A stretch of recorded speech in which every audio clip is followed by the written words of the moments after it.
নমস্কার, জি 24 ঘন্টায় আপনাদের স্বাগত। আমি শিলাদিত্য। আজ 90 দিন পূরণ হচ্ছে, আর ঠিক এখানেই প্রশ্ন, অসুখ সারবে কবে? কিসের 90 দিন? জাস্টিস ফর আরজি কর। এই জায়গায় দাঁড়িয়ে অনেকগুলো প্রশ্ন দাঁড়িয়ে রয়েছে। 90 দিন আগের ঘটনা, 90 দিনের মধ্যের ঘটনা এবং 90 দিন পরে কোথায় আমরা থাকব, কেন এই অসুখ থাকবে, এই নিয়ে আমরা আলোচনা করব জাস্টিস ফর আরজি করের এই দিনে, এই মুহূর্তে। 9ই আগস্ট যখন ঘটনার সামনে আসে, ঠিক তার পরের দিন থেকে জি 24 ঘন্টা একেবারে আরজি করের মাটিতে দাঁড়িয়েছিল। আজও কিন্তু আমরা সেই ঘটনা ভুলিনি এবং সেই নিয়েই বিস্তারিত কথা আমরা বলছি।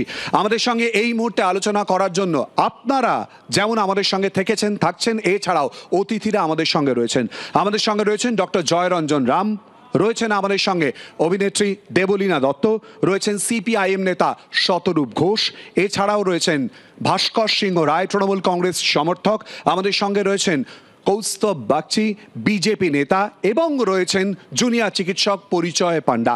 প্রত্যেকের পরিচয় আমরা সারলাম, কিন্তু তারই সঙ্গে রয়েছেন আপনারা, অর্থাৎ যাদের প্রশ্নোত্তর আমরা নেব এবং আলোচনা আমরা এগিয়ে নিয়ে যাব। কিন্তু শুধুই কি আলোচনা?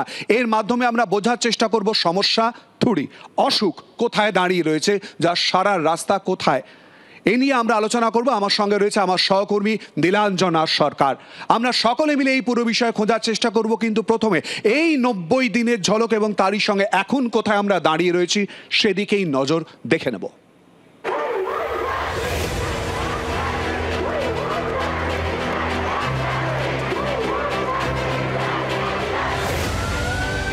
গত 9ই আগস্ট আরজিকর মেডিকেল কলেজ হাসপাতালের সেমিনার রুম থেকে উদ্ধার হয়েছিল তরুণী চিকিৎসকের দেহ।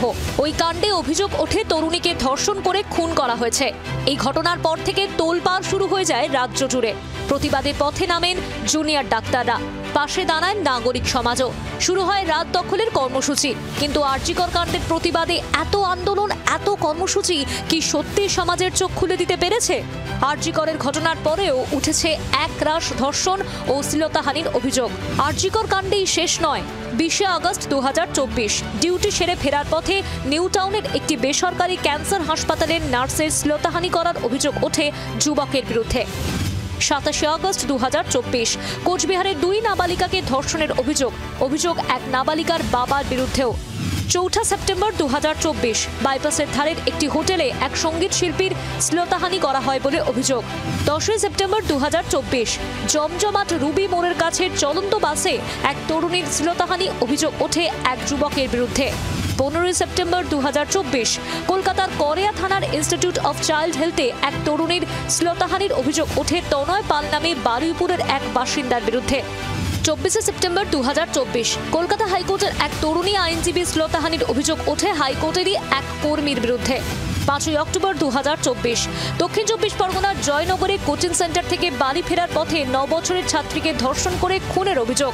6 অক্টোবর 2024 পুজোয় পোশাক দেওয়ার নাম করে পার্কস্ট্রিট থানায় ডেকে তরুণী শ্লীলতাহানির অভিযোগ ওঠে সাব ইন্সপেক্টরের বিরুদ্ধে। 7 অক্টোবর 2024 উল্টোডাঙ্গা মেন রোডে চলন্ত বাইক থেকে তরুণী শ্লীলতাহানির অভিযোগ ওঠে যুবকের বিরুদ্ধে।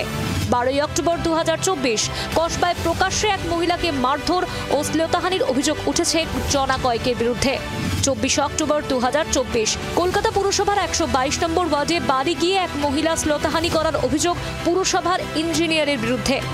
2 নভেম্বর 2024 আলিপুরদুয়ারের জটেশ্বরে 6 বছরের শিশুকে গণধর্ষণের পর গলা টিপে খুনের অভিযোগ। রাজ্য জুড়ে আরজিকর কাণ্ড নিয়ে তোলপাড়, তার আঁচ পড়ে সারা দেশেও।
এই প্রশ্ন, এই প্রসঙ্গ নিয়েই আমাদের কথা বা আলোচনা, জানিয়ে আজ হয়তো আমরা কম কথা বলবো, দর্শক আসনে যারা রয়েছেন তাদের প্রশ্ন নেওয়ার চেষ্টা করব। আমরা আলোচনাটা মূলত ঠিক কোন পথে নিয়ে যাব একটু আপনাদেরকে বলে দিই। আমরা প্রত্যেক অতিথির কাছে আসবো, আমরা তর্কের ঝড় বা তুফানের জায়গার আগে প্রত্যেকের 2 মিনিট করে আলাদা করে বক্তব্য শুনবো, তারপর দর্শকদের প্রশ্ন এবং উত্তর নেব, তারপর অবশ্যই করে আমরা নিজেদের মধ্যে আলোচনার জায়গায় নিয়ে আসবো। এসে উপস্থিত হয়েছেন আমাদের মধ্যে সাহিত্যিক সঙ্গীতা বন্দ্যোপাধ্যায়। সঙ্গীতা দিয়ে আপনাকে স্বাগত জানাচ্ছি। প্রথমেই ডক্টর রাম, আপনার কাছে আসবো। যে বিষয়ে আমাদের, সে বিষয় নিয়ে আমরা জানি মনের রোগ সারানোর জন্য আপনি সবসময় চেষ্টা করছেন রাজ্যের এবং কলকাতার মানুষের, বিদেশেও আপনি দীর্ঘদিন ধরে প্র্যাকটিসের সঙ্গে জড়িত। সেই জায়গায় দাঁড়িয়ে এই অসুখ কি সত্যিই মনের, নাকি এর সঙ্গে জড়িয়ে রয়েছে কোথাও সমাজ? ধন্যবাদ শিলাদিত্য আজকে আমায় ডাকার জন্য।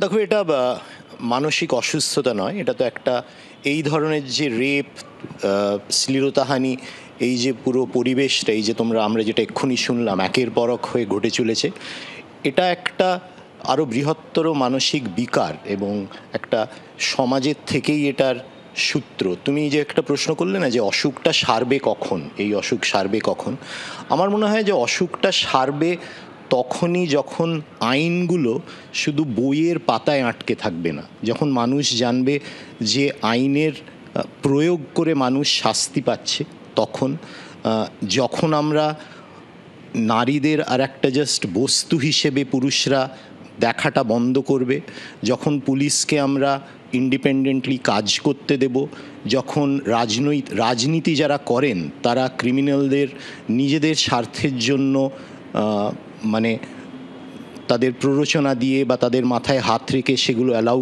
করা বন্ধ করবেন, তখনই অসুখ সারতে আরম্ভ করবে। তবে আমি আশাবাদী যে পরিচয়ের মতো লোকেরা, অনিকেতের মতো লোকেরা, আমাদের পরের প্রজন্মের যে মানুষরা, তারা যে সাহসটা দেখিয়েছে সেইটা অত্যন্ত আশাবাদী এবং আমার মনে হয় যে আমাদের প্রত্যেকেরই ওদের পাশে থাকা দরকার।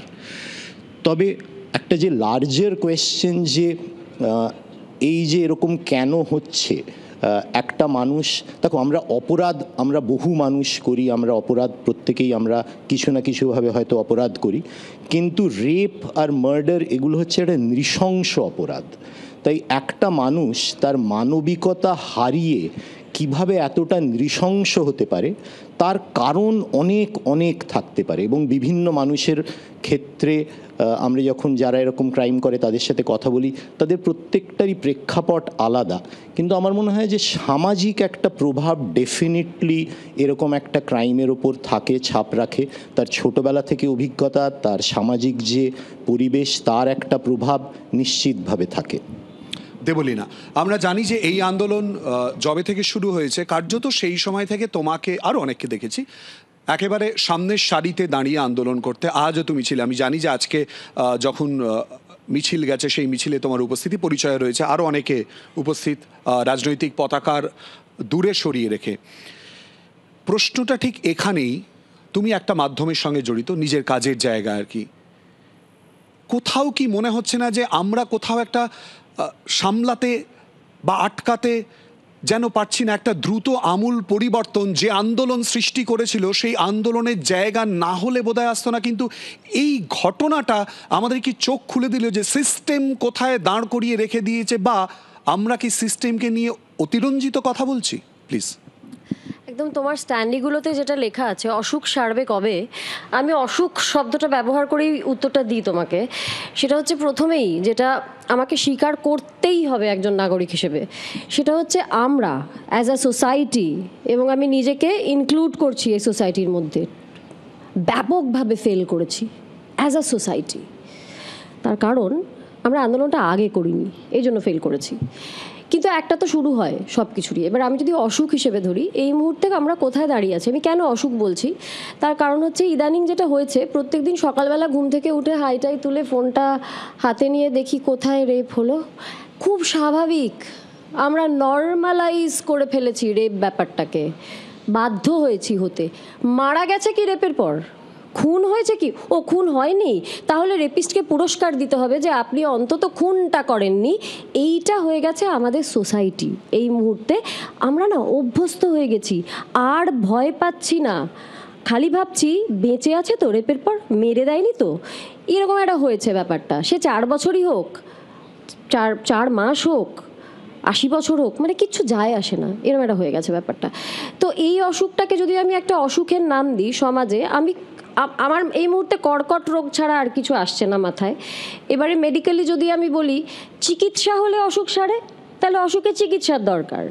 এবারে যদি এটা ক্যান্সার হয় তাহলে পরে ক্যান্সারের 0 স্টেজ হয়, স্টেজ 1 হয়, স্টেজ 2 হয়, মেটাস্ট্যাটিক হয়। আমি আমার অল্প বুদ্ধিতে জ্ঞানে যতটুকু জানি, যে স্টেজ সেই অনুযায়ী ট্রিটমেন্ট হয়, তাই তো? মানে 0 স্টেজের যেটা হবে মেটাস্ট্যাটিকে নিশ্চয়ই আরও অনেক গুরুতর হবে ট্রিটমেন্ট। এবার আরেকটা স্টেজ হয় যেটা নাকি সারবেই না, ডাক্তাররা বলে দেন প্যালিয়েটিভ কেয়ারে পাঠিয়ে দিন। এবার আমি তো নাগরিক হিসেবে, একজন ট্যাক্স পেয়ার হিসেবে আমি তো প্যালিয়েটিভ কেয়ারে পাঠাতে রাজি নই আমার সমাজকে। সেই জন্য আমার মনে হচ্ছে এই মুহূর্তে মেটাস্ট্যাটিক স্টেজে চলে গেছে, তাই ওই মাত্রায় চিকিৎসার দরকার। অর্থাৎ ওই মাত্রার চিকিৎসার মানে হচ্ছে আমাদের ভেতর থেকে পরিবর্তন দরকার। কোথা থেকে তো পরিবর্তনটা দরকার? ভেতর, অর্থাৎ বাড়ি থেকে। মানে আমার একজন মা যখন ভাই আর বোনের সামনে, বোনটি মিনিস্কার্ট পরে বেরোবে, ভাইয়ের সামনে মা বলবেন না যে এই তুমি মিনিস্কার্ট পরে বেরিও না, তোমাকে কিন্তু ছেলেরা টিটকিরি দেবে। ভাইকে বলবে এই দেখো তোমার বোন মিনিস্কার্ট পরে বেরোচ্ছে, এটা না স্বাভাবিক, ওর যা ইচ্ছা ও সেটা পরে বেরোতে পারে, টিটকিরি দিতে হয় না। উল্টোটা মানে অ্যাজ আ সোসাইটি আমাদেরকে চেঞ্জ হতে হবে শুরু থেকে। এবং আমরা রোজ বলছি দৃষ্টান্তমূলক শাস্তি চাই চাই চাই। কি দৃষ্টান্তমূলক শাস্তিটা কি? মানে ক্যাপিটাল পানিশমেন্ট তো হয়েছে অনেকবার, ফাঁসি টাসি তো হয়েছে, প্রচুর হয়েছে, কিছু বদলেছে কি না? শুনতে তালিবানি লাগবে, জানো তো, খুব খারাপ লাগবে, কিন্তু যেহেতু মেটাস্ট্যাটিক স্টেজে পৌঁছে গেছে বলে আমার মনে হচ্ছে, সেই জন্য হয়তো এমন কোনো শাস্তি দরকার যেটা চোখে দেখা যায়, যেটা অনুভব করা যায়, এবং যেটা দরকার বারবার বারবার শাস্তি, দ্রুত শাস্তি।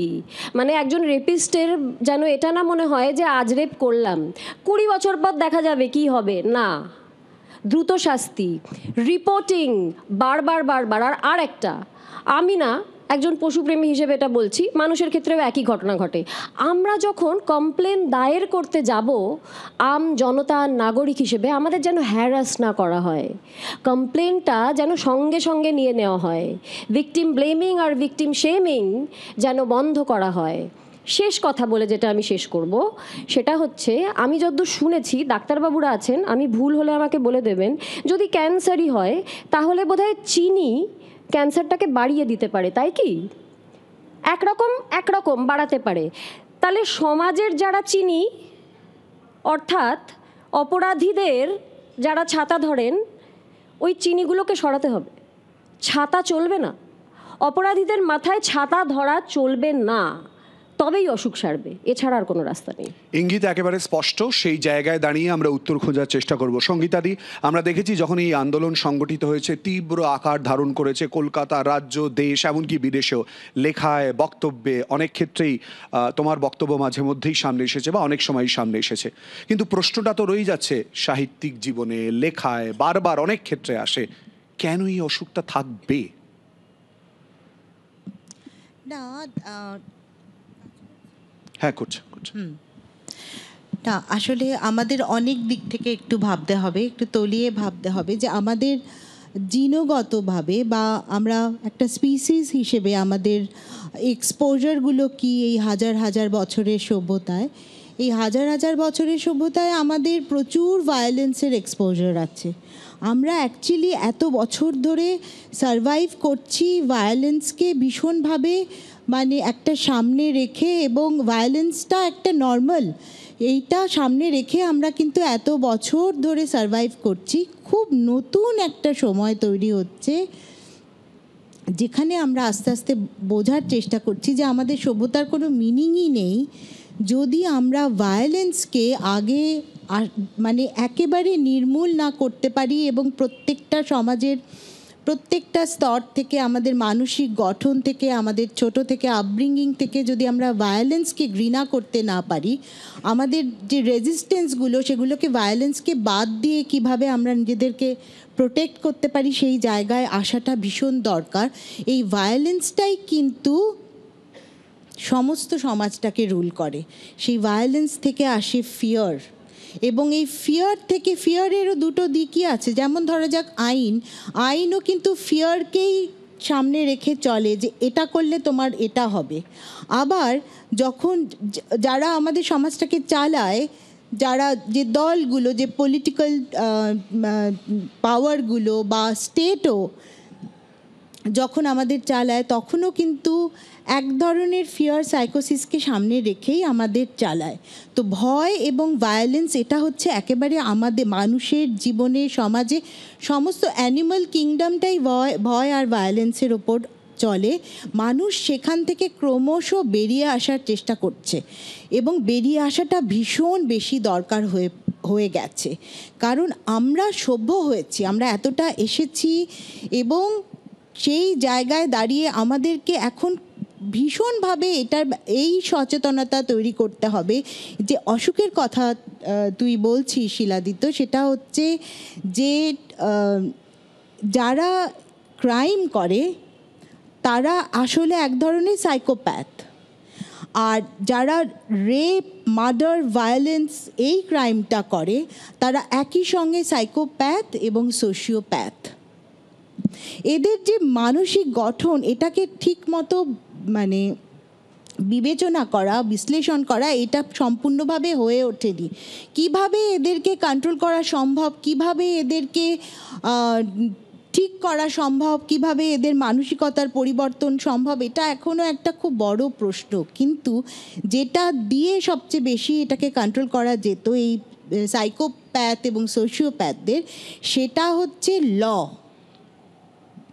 এবং সেই লটা কিন্তু যেরকম দেবলীনা যেটা বললেন যে দ্রুত শাস্তি, একজনকে মানে যে করলো তাকে সঙ্গে সঙ্গে পানিশমেন্ট এবং এক্সিকিউশন হলো, বা তার কি বলে ওটা, কি পানিশমেন্ট ওটাকে বলে, ক্যাপিটাল পানিশমেন্ট।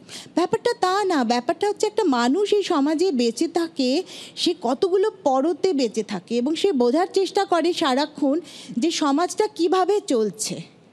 পুরো সমাজটাই যেখানে একটা রং প্রসেসের মধ্যে দিয়ে চলছে, যেখানে সমস্ত সময় সমস্ত মানুষ আসলে চেষ্টা করছে লকে ভাঙার, এবং একটা সিস্টেম, প্যারালাল সিস্টেম যেখানে চলছে, যে লটা ভাঙার সমস্ত রকম সিচুয়েশন তোমাকে দেওয়া হবে এবং তুমি সেই প্রোটেকশনটা একটা প্যারালাল সিস্টেম থেকে পাবে। ল যেখানে প্রতি মুহূর্তে ফেল করছে, সেখানে শুধু ক্রাইম, রেপ, মার্ডারের ক্রাইম ওরকম হয় না, একটা পুরো মানসিকতা রয়েছে আমাদের, যেখানে আমরা আইনকে আসলে ভয় পাই না, ভয় পাচ্ছি না। আসলে আইন সব জায়গায় থাকতে হবে, শুধু একটা জায়গায় আইন থাকতে পারে না। মানে প্রত্যেকটা মানুষ সিস্টেমের মধ্যে সেখানে ঘুণ ধরে গেছে, শুধু রেপ আর মার্ডার হলে সেখানে সবাই খুব ঠিক মানে আইনের ইমপ্লিমেন্টেশন হবে, এটা হয় না। আইন পুরো সোসাইটিতে একভাবে ফেল করছে। সেই কারণেই এই সোশিওপ্যাথ, এই সাইকোপ্যাথ, এদেরকে কন্ট্রোল করার এখন কোনো জায়গা নেই। সমাজের গভীরে থাকা এই প্রশ্নগুলোর উত্তর খোঁজার চেষ্টায় বা অ্যাড্রেস করার চেষ্টায় আমরা শুধু নয়, আমরা যেহেতু সমাজের আয়না হিসেবে কাজ করে থাকি, সেই জায়গা থেকে আর কোন কোন দিকে আলোকপাত করলে দূরে সরানো যায়, কাঁচটা পরিষ্কার করা যায়, তা খোঁজার চেষ্টা করবো এই আলোচনায়। একটা বিরতির পর সঙ্গে থাকুন।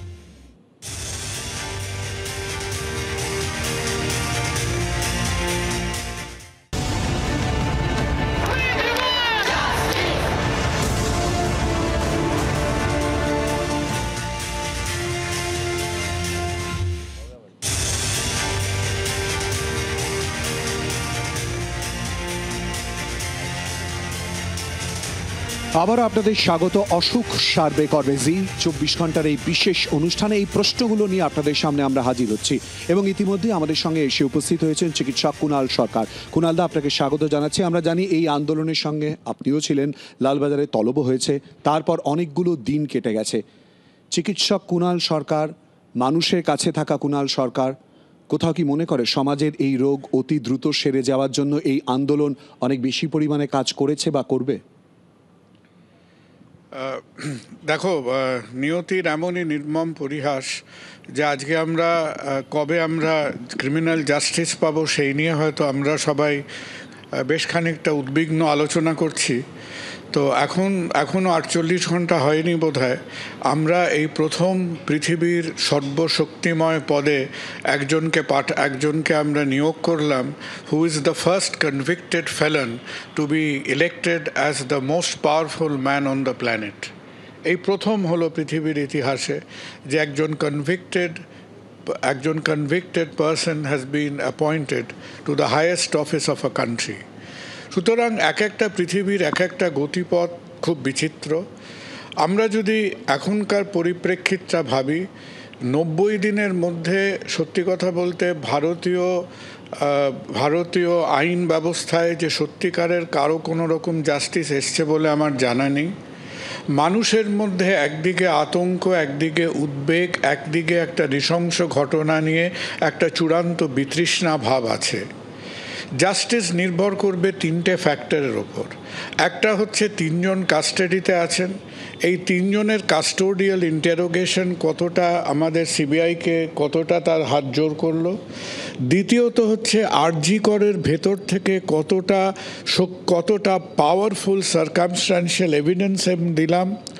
এবং আজকে 77 বছর পরেও ভারতবর্ষে বসে যে জিনিসটা অস্বীকার করা যায় না, যে যতই আমরা ন্যায়ের জন্য চিৎকার করি না কেন, আমাদের ন্যায়ের খানিকটা রশি, খানিকটা টিকি বাঁধা আছে আমাদের পলিটিক্যাল উইলের সঙ্গে। এখন বলা হচ্ছে যে এই যে ন্যায়ের গতিবিধি, এর সঙ্গে একটা ডেট নাকি খুব ক্রুশিয়াল হবে, সেটা খুব সম্ভব 23শে নভেম্বর, যেদিন মহারাষ্ট্রের রেজাল্ট বেরোবে। এমনই হচ্ছে আমাদের নানান রকম সাপলুডোর মধ্যে দিয়ে আমাদের জনজীবন এবং পাবলিক লাইফকে যেতে হয়। দেখা যাক যে আজকে সিবিআই, আর একজন সাধারণ মানুষ হিসেবে আমি একাধিকবার এই কথাটা বলেছি যে one of the singular negative events has been যে যখন কলকাতা হাইকোর্ট থেকে এই ব্যাপারটা সুপ্রিম কোর্টে গেল, এটা আদৌ একটা সদর্থক স্টেপ হয়নি এবং ভারতীয় ন্যায় ব্যবস্থাকে এবং এই সদ্য অবসরপ্রাপ্ত চিফ জাস্টিসকে তার অনেক জবাবদিহি করতে হবে ভবিষ্যৎ প্রজন্মের সঙ্গে, যে কেন এই কাজটা করা হয়েছিল, কি উদ্দেশ্য নিয়ে। সমস্ত রকম প্রতিকূলতা সত্ত্বেও আজকে সাধারণ মানুষ এই আশায় থাকবে যে হয়তো একটা সাংঘাতিক জনপ্রিয় না হলেও আজকে আমার তোমার মনের মধ্যে যদি একটা ঘটনা প্রবাহ বা ন্যারেটিভ থেকে থাকে, সেই ন্যারেটিভের সঙ্গে মিল না হলেও অন্তত ভারতবর্ষের ন্যায় ব্যবস্থা, ভারতবর্ষের ন্যায় সংহিতা এই কেসটাতে অন্তত একটা বিচারের আমরা যেন রেশ মাত্র হলেও দেখতে পাই। অপেক্ষা করছি আমরা তার জন্যই। যারা আন্দোলন সংগঠিত করেছিল একদম শুরু থেকে, 9ই আগস্ট ঘটনা সামনে আসে, তারপর 10ই আগস্ট থেকে কার্যত বসে পড়ে, তারপর হাঙ্গার স্ট্রাইক পর্যন্ত যায়। পরিচয় আমাদের সঙ্গে রয়েছে, যার পরিচয় হয়তো এই মুহূর্তে আলাদা করে দেওয়ার জায়গা রাখে না। আমরা আসবো, পরিচয়ের সঙ্গে কথা বলবো। আর আইনের কথা বারবার করে উঠে আসছে, রাজনৈতিক পরিচয় আলাদা হলেও কৌস্তব এবং তারই সঙ্গে ভাস্করদা আমাদের সঙ্গে রয়েছেন। আইনের দিকটাও রাজনীতির সঙ্গে কোথায় জড়িয়ে রয়েছে খোঁজার চেষ্টা করব। আবার একটা বিরতির পর সঙ্গে থাকুন।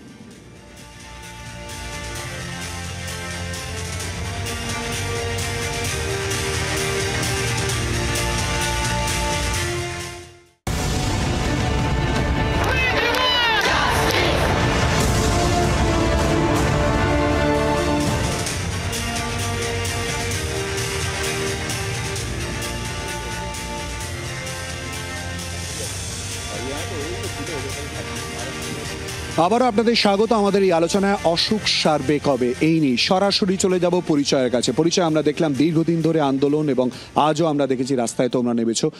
তারপর প্রত্যাশা মতো ফল বা ন্যায় বিচার এখনো পর্যন্ত পেলে কি?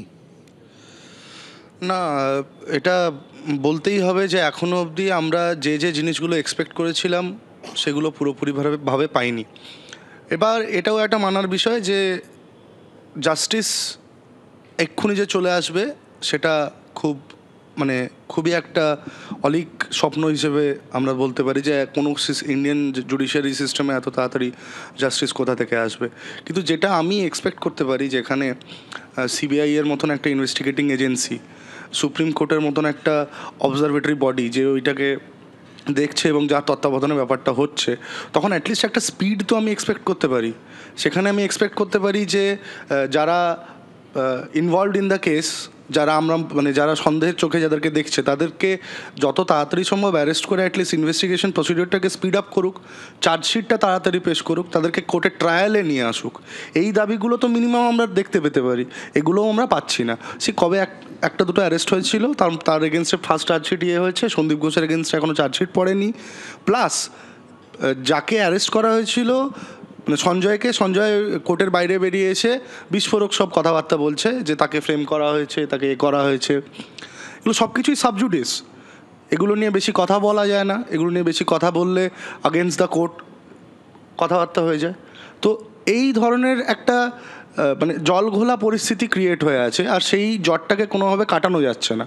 আমাদের কাছে পুরো জিনিসটা একটা জিনিসই এসে দাঁড়িয়েছে যে ন্যায় বিচার যতক্ষণ না আমরা পাচ্ছি, আমরা কিন্তু এই আন্দোলন থামাবো না। কারণ অ্যাজ আ সিটিজেন, অ্যাজ অভয়ার কলিগ, আমরা অভয়া যে জায়গাতে কাজ করে সেই জায়গাতে আমরাও কাজ করি, ওই সেফ এনভায়রনমেন্ট। আর এখন জিনিসটা আর শুধু হাসপাতাল ডাক্তার নয়, মানে আমরা অ্যাজ আ সিটিজেন যে রেসপন্সিবিলিটিটা আমরা অনেক দিন আগে 3 মাস আগে তুলে নিয়েছিলাম নিজের কাঁধে, যে যতক্ষণ না অবধি জাস্টিসটা আমরা পাচ্ছি ততক্ষণ অবধি আমরা রাজপথ ছাড়বো না। তো আমাদের ওই অঙ্গীকারে আমরা এখনও অবধি স্ট্রিক্ট থাকবো, যতক্ষণ অবধি জাস্টিস পাচ্ছি আমরা রাজপথ ছাড়বো না। কৌস্তব, রাজনীতির আঙিনা বারবার করে চলে এসেছে সামনে বা আসার চেষ্টা করেছে, যদিও আন্দোলনকারীদের বক্তব্য ছিল রাজনৈতিক ব্যক্তিত্বরা তারা দূরে থাকুক, পতাকা দূরে সরিয়ে সবাই। আমরা দেখেছি বিভিন্ন ক্ষেত্রে রাজনীতিকরা তারাও কিন্তু নেমেছে পতাকা দূরে সরিয়ে। কিন্তু এই অসুখ সারানোর রাস্তায় রাজনীতিকদেরও তো ভূমিকা থাকে, তাই নয় কি? না, আমি বলছি, আমি প্রথমে আমার কথা যদি একটু কারোর খারাপ লাগে, I am sorry for that, but আমি বলবো তা সত্ত্বেও প্রথমত এই ন্যাকামোটায় আমার আপত্তি আছে। একদম খুব স্পেসিফিক্যালি বলছি, এই ন্যাকামোটায় আমার আপত্তি আছে। সরকারের প্রধান মমতা বন্দ্যোপাধ্যায়, রাজ্যের মুখ্যমন্ত্রী মমতা বন্দ্যোপাধ্যায়, ঘটনাটা যেদিনকে ঘটে তার পরের দিনের যে ইভেন্টসগুলো যদি দেখো সবাই, আমরা যদি খুব কেয়ারফুলি বিষয়টা দেখি, starting from the very beginning, আমরা সেদিনকে দুপুরবেলায় উপস্থিত ছিলাম এবং আমাদের সাথে বারংবার, আমি, সজল ঘোষ, অগ্নিমিত্রা পাল, বারংবার পুলিশের সাথে আমাদের তর্ক বিতর্ক ধস্তাধস্তি পর্যন্ত হয়েছে। আমাদের বক্তব্য ছিল যেখানে যে হসপিটাল প্রিমাইসেসে হয়েছে ওখানে পোস্টমর্টম করা যাবে না। দ্বিতীয়ত, পোস্টমর্টমটা যখন প্রায় সন্ধে গড়িয়ে গেল, as per various notifications of the ministry of health and welfare, supreme court, হাইকোর্টের ভেরিয়াস জাজমেন্টস এটাকে বিষয়টাকে অ্যালাউ করে না। তো পোস্টমর্টমটা কেন? দ্বিতীয়ত, সব কিছু হয়ে গেল, তারপরে এই ঘটনাগুলো আমরা সবাই, আমি এক্সাজারেট করছি না, যে টিভির পর্দায় আমরা সবাই দেখেছি মেয়েটির বাবা ওখান থেকে বেরিয়ে এসে টালা থানার সামনে যায় এবং সেখানে আমার ফোন করেন এবং আমি সেখানে উপস্থিত হই। আমি, অগ্নিমিত্রা পাল, সজল ঘোষ, আমরা প্রতিরোধ করার চেষ্টা করি, কিন্তু মেয়েটির বাবা মার কাছে ফোন যায়, বলা হয় যে বডিটা নাকি ওর বাবা মার প্রেজেন্স ছাড়াই দাহ করে দেওয়া হবে। ও পানিহাটির এমএলএকে তখন এমএলএ মনে হচ্ছিল না, ডোম মনে হচ্ছিল, ও শ্মশানে গিয়ে যা করছিল। তো এরকম একটা পরিস্থিতি তৈরি হয়েছিল। তো এমত অবস্থাতে দাঁড়িয়ে এবং মেয়েটার ডেড বডিটা যখন ওদের বাড়িতে গেছিল, ডিসি নর্থ, আমি এটা অন রেকর্ড বলছি, বলুক অন রেকর্ড, ওই বাড়িতে যখন করিডোরে ডেড বডিটাকে শোয়ানো, তখন ওর বাবাকে গিয়ে টাকার অফার করছে। আমি বলছি এগুলো কার মদতে হয়েছে? ডিসি নর্থের তো বাবার বিয়ে নয় যে ডিসি নর্থ ওখানে গিয়ে পয়সা দিয়ে দিচ্ছে। ডিসি নর্থের তো বাবার বিয়ের নেমন্তন্ন নয় যখন নেমন্তন্নর কার্ড দিচ্ছে। যদি সরকারের, যদি কোনো প্রশাসনিক কোনো প্রধানের যদি কোনো ইন্ধন না থাকে, সেই টাকাটা কেন দিচ্ছে? ইন্ধনটা কার? ইন্ধনটা তো স্পষ্ট। যখন দ্বিতীয় পোস্টমর্টম হচ্ছে না, পুলিশের এই তৎপরতা কাকে আড়াল করার জন্য? পরবর্তীকালে থানার সামনে ওই একটা পরিস্থিতি তৈরি করা এবং সেখানে হাজারো হাজারো মানুষকে অ্যাকুমুলেট করে ওই যে যাতে সেকেন্ড পোস্টমর্টমের বিষয়টা যাতে না হয়, সেখানে তার বাবা মাকে ভীত সন্ত্রস্ত করানো, ফোন করে ভয় দেখানো, দুটো কাউন্সিলরকে এঁটুলি পোকার মতন লাগিয়ে রাখা তার বাবা মার সাথে, এগুলো কেন? সবটাই হয়েছে প্রশাসনিক মদতে এবং প্রশাসনিক যে শীর্ষকর্তারা তারা যে কাজগুলো করেছে এবং সমস্তটাই হয়েছে মমতা বন্দ্যোপাধ্যায়ের নির্দেশে। তো আমরা মমতা বন্দ্যোপাধ্যায়ের যখন পদত্যাগ চাইছি, এই বিষয়টাকে রাজনৈতিক বলা হবে কেন? এই বিষয়টা তো কোনো রাজনৈতিক বিষয় নয়। একটা গভর্নমেন্ট স্পন্সার্ড, একটা স্টেট স্পন্সার্ড এই ঘটনাটা ঘটেছে। This rape and murder is absolutely state sponsored. তখন সেই যে স্টেটের যিনি প্রধান, তার আমরা পদত্যাগ চাইবো না, এটা ন্যাকামো ছাড়া কিচ্ছু নয়। আমার এই ন্যাকামোটায় তীব্র আপত্তি আছে। আমরা যখন আন্দোলন করব, সব কিছু করবো, আমরা কেন মুখ্যমন্ত্রীর পদত্যাগ চাইবো না? স্পষ্ট কথা স্পষ্টভাবে বলা উচিত, না হলে মানুষের কাছে অনেক বিষয় আবছা থেকে যায়। আমি একটা কথা শুধু বলে শেষ করি, এই যে আইন কানুনের এত কথা বলছে না, আমরা যখন ল কলেজে পড়তাম আমাদের কয়েকটা স্টেজেস অফ ক্রাইম আমাদের শেখানো হতো। যে intention, preparation, attempt and commission, এই প্রথম তিনটে স্টেজ, ইন্টেনশন, অ্যাটেম্পট আর হচ্ছে গিয়ে প্রিপারেশন, এই তিনটে মানুষের মাথায় তখন খুব কম আসবে যদি ডেটারেন্ট ফ্যাক্টরটা স্ট্রং হয়। এবারে ডেটারেন্ট ফ্যাক্টর কী করে স্ট্রং হবে? তুমি আইন কানুন হাজারোটা তৈরি করতে পারো। এই যে স্পেশাল কোর্টগুলো আছে পশ্চিমবঙ্গের বা বিভিন্ন কোর্টগুলোতে আছো, যারা ট্রায়াল করছে পিপিরা জজেদের মামাসি করে দেয় তাদের ফেভারে যদি কোনো অর্ডার না হয়, এবং কোয়ালিটি অফ অ্যাডভোকেসি কিচ্ছু নেই। শুধু তৃণমূলের নেতা হলে তৃণমূলের হচ্ছে গিয়ে, আমাদের ফ্র্যাটার্নিটির অনেক লোক আছে আমি জানি, ভালো ভালো লয়াররাও আছে, কিন্তু quality of advocacy at the ground level শুধুমাত্র শাসক দল করার জন্য তারা পিপি। আমি তোমাকে ফর এক্সাম্পল একটা ইনস্ট্যান্ট আমরা একেবারে সাবজেক্টে থাকবো। আমার একটা অনুরোধ আমি ঠিক করেছিলাম ইন্টারাপ্ট করব না। আমরা একটা, আচ্ছা আমি 5 সেকেন্ড নিচ্ছি, 5 সেকেন্ড। যেমন ফর এক্সাম্পল তোমাকে সাইবার ক্রাইম রিলেটেড মামলা যদি পশ্চিমবঙ্গে হয়, একমাত্র একজন আইনজীবী আছে, আমি তার নাম নিচ্ছি না, তাকে সারা পশ্চিমবঙ্গ জুড়ে দৌড়াতে হয়। কেন? যদি এই ফ্যাক্টরসগুলো না থাকে ডেটারেন্ট কি করে এস্টাবলিশড হবে? আমার এইটুকুনি বলার বক্তব্য। এক্স্যাক্টলি কৌস্তব, অবশ্যই এরপরেও আসবে। খালি একটা কথা বলবো, দায়িত্বশীল রাজনৈতিক দলের প্রতিনিধি, দায়িত্বশীল চ্যানেলের তরফ থেকে আমরা সবাই রিপ্রেজেন্ট করছি, সেই জায়গায় ভাষা বা শব্দ একটু যদি নিয়ন্ত্রণ করা যায়, এটা প্লিজ, সোজাভাবে হোক না, দর্শকদের সামনে আমরা রিপ্রেজেন্ট করছি, এই অনুরোধটা রইল। শতরূপ প্লিজ, না সাদাকে সাদা অবশ্যই বল, প্লিজ। শতরূপ, আন্দোলনে আমরা দেখেছি ঠিক একেবারে কোথায় দাঁড়িয়ে, আরজি করে আমরা নিজেরাও গিয়ে উপস্থিত হয়েছিলাম, আমাদের সহকর্মীরা তারা উপস্থিত হয়েছিল, বিভিন্ন সংবাদ মাধ্যমের আমরা দেখেছিলাম ঠিক আরজি করে উল্টো দিকে, অপর দিকে কিন্তু স্টেজে ছিল বামেদের তরফ থেকে করা হয়েছিল, তারাও কোথাও একটা এই আন্দোলনের প্রথম থেকে থাকার চেষ্টা করেছিল, বাম অতি বামের কথা এসছিল। কিন্তু এই অসুখ যে প্রসঙ্গটায় আমরা রয়েছি আর কি, একই প্রশ্ন ছিল কৌস্তবের কাছে অবভিয়াসলি, যে ঠিক এই জায়গাটা সারানোর জন্য রাজনীতিকদের ভূমিকাও কি একই রকমভাবে থাকে না? একেবারেই থাকে। দেখো একটা কথা কি, মানে কৌস্তবের সাথে অনেকগুলো কথাতে আমি একমত। প্রথম কথা হচ্ছে যে ধর্ষণ ইটসেলফ একটা রাজনীতি মানে তো খালি সিপিএম, কংগ্রেস, তৃণমূল, বিজেপি নয়। ধর্ষণটা ইটসেলফ একটা পুরুষতন্ত্রের একটা রাজনৈতিক বহিঃপ্রকাশ, একটা পাওয়ার পলিটিক্স, জেন্ডার পলিটিক্স। দ্বিতীয় কথা হচ্ছে একটা সমাজে ধর্ষণ বাড়বে কি কমবে, সেখানে সরকার বা রাষ্ট্রের ভূমিকা, শাস্তি দেওয়ার ক্ষেত্রে কি, তদন্ত করার ক্ষেত্রে কি হবে, সেটা একটা রাজনৈতিক প্রক্রিয়ার মধ্যে দিয়েই নির্ধারিত হয়। অতএব রাজনৈতিক সদিচ্ছা, রাজনৈতিক একটা প্রয়োগ, এগুলো অত্যন্ত জরুরি। এবং সবচেয়ে বড় কথা হচ্ছে, দেখো একদিকে আমি বলবো এটা জনগণের আন্দোলন, নাগরিক আন্দোলন, অপরদিকে আমি আবার একটা চেয়ারে বসে ঠিক করে দেবো যে নাগরিকদের মধ্যে তুমি রাজনীতি করো তুমি আসতে পারবে না, তুমি ক্রিকেট খেলো তুমি আসতে পারবে। এইটা যে বলছে সেও তো একটা সেন্স অফ ওনারশিপ থেকে বলছে, তাকেই ভাই ওনারশিপটা কে দিল? আমি যদি এখন বলি যারা জনগণের আন্দোলন, কিন্তু এই আন্দোলনে যারা রসগোল্লা খেতে ভালোবাসে তাদেরকে অ্যালাউ করা যাবে না, যারা সন্দেশ খেতে ভালোবাসে তারা খালি আসতে পারবে, মিহিদানা খেলে আসতে পারবে, কিন্তু সীতাভোগ খেলে আসতে পারবে না। বোকা বোকা শোনায় না কথাটা। অতএব কেউ নিশ্চয়ই বলতে পারে যে আমার সংগঠন যখন কিছু একটা করছে, আমার সংগঠনের সিদ্ধান্ত, সেখানে রাজনৈতিক পতাকা নিয়ে কেউ আসবে না, সেটাকে আমাদের সম্মান করতেই হবে।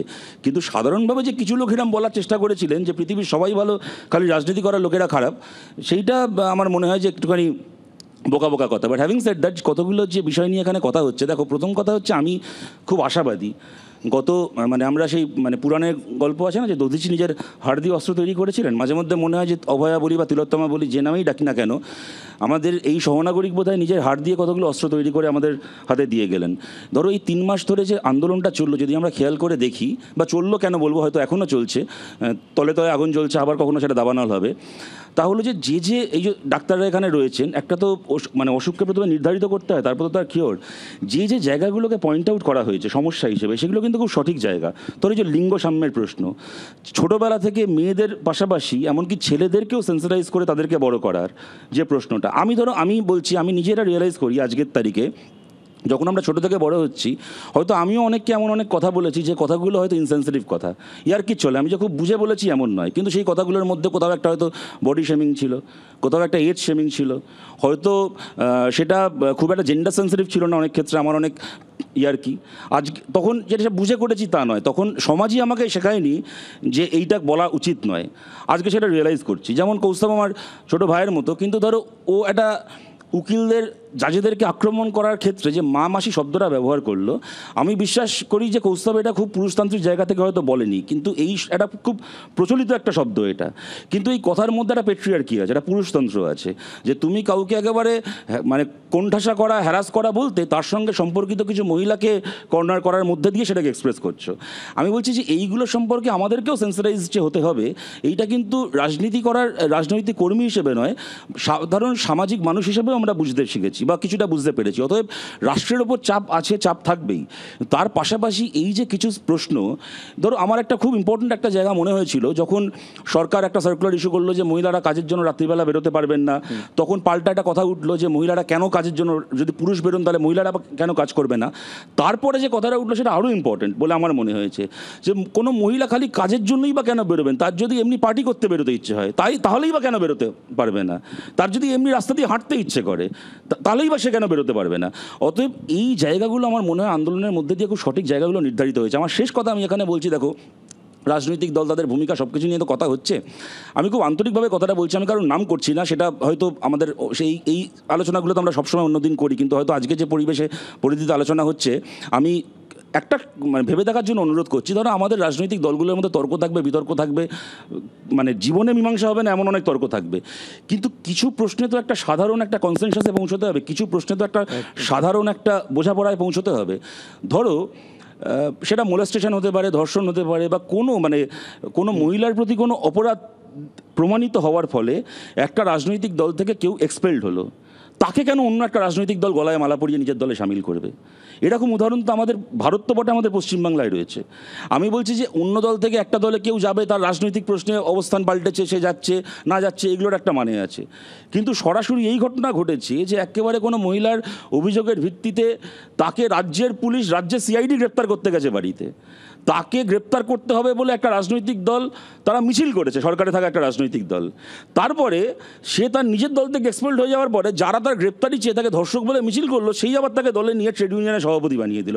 আমি খালি কোনো একজন ব্যক্তিকে ইন্ডিকেট করছি না, কিন্তু বলছি যে রাজনৈতিক দলগুলোই বা এই প্রশ্নগুলোতে একটা কনসেনসাসে কেন পৌঁছবে না, সাধারণ সম্মতিতে কেন পৌঁছবে না, যে কোনো একটা জায়গায় গিয়ে আমরা সবাই একসঙ্গে একটা অবস্থান নেব। খুব গুরুত্বপূর্ণ দিক কিন্তু ইতিমধ্যেই শতরূপ তুলে ধরেছে, যেখানে অবশ্যই করে কোথাও একটা যাতে ঐক্যে পৌঁছানো যায় তারই সঙ্গে, যদিও এর পরের ইঙ্গিতটা কোন দিকে সেটা অবশ্য আমরা একান্তে বুঝে নেওয়ার চেষ্টা করব অবশ্যই করে। আর যার দিকে বেশি পরিমাণে প্রশ্ন ধেয়ে আসছে, ভাস্করদার দিকে যার দিকে বেশি প্রশ্ন ধেয়ে আসছে তার উত্তর দেব। শুধু তাই নয়, দর্শক আসুন যাদের কাছ থেকে আমরা প্রশ্ন প্রত্যাশা করব, নীলাঞ্জনা আমার সহকর্মী রয়েছে, তারই সঙ্গে একটা বিরতির পরে এই আলোচনার সঙ্গে থাকুন।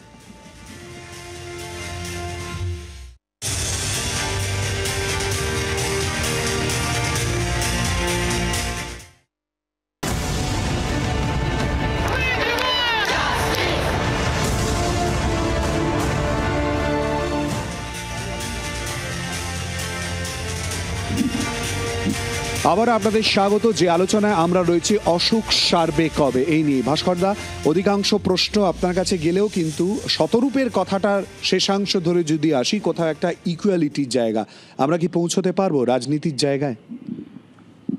সেটা নিশ্চয়ই পৌঁছতে পারবো। তার আগে যেটা বলি যে আপনারা যেটা ওই দিন ইনভার্টেড কমা অসুখ সারবে কবে, মানে এটা ধর্ষকের অসুখ, এটা নারী নির্যাতনকারীদের অসুখ, এটা একটা মনস্তত্ত্বের অসুখ। তো এই অসুখটা ছিল এবং এই অসুখটা চারিদিকে রয়েছে। মানে মহিলাদের যদি নির্যাতন করা বা ইত্যাদি বিষয়গুলো হয়, যৌন নির্যাতন করার ঘটনাগুলোও বাড়ি থেকে শুরু হয়। সুতরাং একজন ধর্ষক যে আপনার বাড়ির মধ্যে বা আপনার পাড়ার মধ্যে আপনার পাশের জায়গাতেও রয়েছে, সেটাও কিন্তু মনে করতে হবে। ধর্ষক মানে শুধু পুরুষতান্ত্রিক ব্যবস্থাটাকে প্রতিষ্ঠিত করার জন্য বিভিন্ন জায়গাতে হচ্ছে, নিজের গায়ের জোর প্রতিষ্ঠা করার জন্য, কাউকে বসিয়ে দেওয়ার জন্য, এটা থেকেও পরিবারের মধ্যেও থাকে, সেগুলোও কিন্তু চেপে যাওয়া হয়। মানে এবং বিবাহের প্রতিশ্রুতি দিয়ে ধর্ষণ আপনারা শুনেছেন, বিবাহের পরে ধর্ষণ সেটাও শুনেছেন আপনারা। শুধু ধর্ষণের অনেক রকম বিষয় আছে, সেটা নিয়ে বলার আগে আপনারা এই অসুখটা যে সামাজিক অসুখ হিসেবে স্বীকার করেছেন, যে সমাজের মধ্যে এই অসুখটা রয়েছে। রাষ্ট্র কি করতে পারে? রাষ্ট্র একটা আইন করতে পারে। রাষ্ট্র কোনো অপরাধীকে আইনের সামনে কোনো দৃষ্টান্তমূলক শাস্তি বলে কোনো কথা নেই, আইনের প্রভিশনের মধ্যে যে শাস্তিটা দেওয়া আছে সেই শাস্তিটা দিতে পারে। কিন্তু ধর্ষণ কোনো মানে প্রাতিষ্ঠানিক অপরাধ নয়, যে অপরাধটাকে শুধুমাত্র আইন দিয়েই আপনি মানে প্রিভেন্ট করতে পারবেন। তাহলে আপনাকে এই ধর্ষণের মতন বা নারী নির্যাতনকারী জেন্ডার ইনইকুয়ালিটির যে সমস্যাগুলো, সেই সমস্যাগুলো সমাজের সকল শ্রেণীর মানুষের কাছেই সমস্যা। আজকে আমরা দেখলাম যে আরজি করের এই ঘটনাটা পরে যিনি বলছিলেন যে এই স্বাভাবিকভাবেই মানুষের বিক্ষোভ, 14 তারিখ রাত্রিবেলায় কোনো সংগঠিত করতে হয়নি, সাধারণ মানুষ এরকম একটা নারকীয় ঘটনার বিরুদ্ধে বিচার চেয়ে রাস্তায় নেমেছিলেন। তিনি একজন মানুষ, সেই হিসাবে তিনি রাস্তায় নেমেছিলেন, তার কোনো দল ছিল না, তিনি কোনো নির্দিষ্ট সংগঠনের মাধ্যমে উপস্থিত হয়েছিলেন, তাদের সংখ্যাটা কমই ছিল। তারা কি চেয়েছিলেন? শাস্তি। এবং আজকে 3 মাসের মধ্যে যারা বলছেন বিচার কিছু এগোয়নি, তাদের মধ্যে বলে দিই, ঘটনা ঘটার 24 ঘন্টার মধ্যে মূল অভিযুক্ত গ্রেপ্তার হয়েছিলেন এবং 58 দিনের মাথায় চার্জশিট দেওয়া হয়েছে এডিজে শিয়ালদা কোর্টে। আর একটা জিনিস বলি, বিচারটা কিন্তু শিয়ালদা এডিজে কোর্টেই হবে, সেখানে চার্জশিট দেওয়া হয়েছে। আগামী 11 তারিখ থেকে রেগুলার ওখানে যারা যারা উইটনেস আছেন ট্রায়াল শুরু হবে। সুতরাং বিচারটা থেমে নেই, বিচারটা চলছে। রাষ্ট্রের হাতেই যে বিচার ব্যবস্থা আছে সেই বিচার ব্যবস্থার মধ্যে দিয়ে আমাদের থাকতে হবে। ভাস্করদা একটুখানি আটকাবো, আপনার কাছেই ফেরত আসার চেষ্টা করবো অবশ্যই করে, কিন্তু নীলাঞ্জনার কাছে যাব।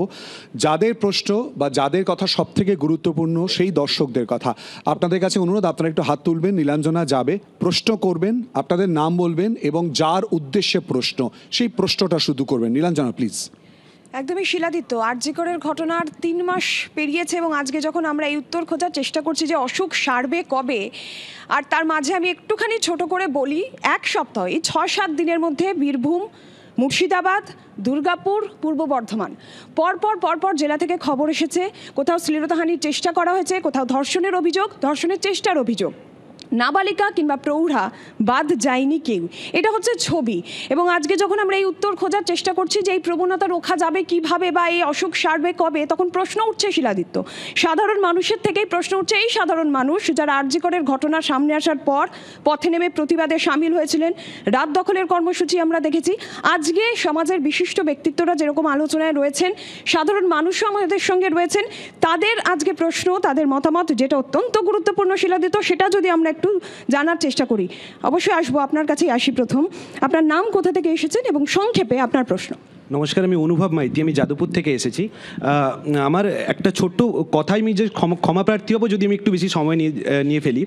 অসুখ সারবে কবে এটা জিজ্ঞেস করার আগে এটা মানতে হবে যে আমাদের সমাজে এই অসুখটা বিচরণ করছে, আর যাদের হাতেই গুরু দায়িত্ব, যারা আইন প্রণয়ন করেন, যারা সংসদে যান, যারা বিধানসভায় যান, আমরা সময় অসময় দেখেছি তাদের মুখ থেকে এমন মন্তব্য যে অসুখটাকে ওই একটা তাচ্ছিল্যভাবে দেখিয়েছেন। কখনো মুখ্যমন্ত্রী বলেছেন সাজানো ঘটনা, ছোট্ট ঘটনা, কখনো কল্যাণবাবু বলেছেন, শ্রীরামপুরের যিনি লোকসভার প্রার্থী ছিলেন দীপশিতা ধরকে বলেছিলেন ওনার গায়ের রং কেন কালো, ওনার এই বয়সে কেন বিয়ে হয়নি।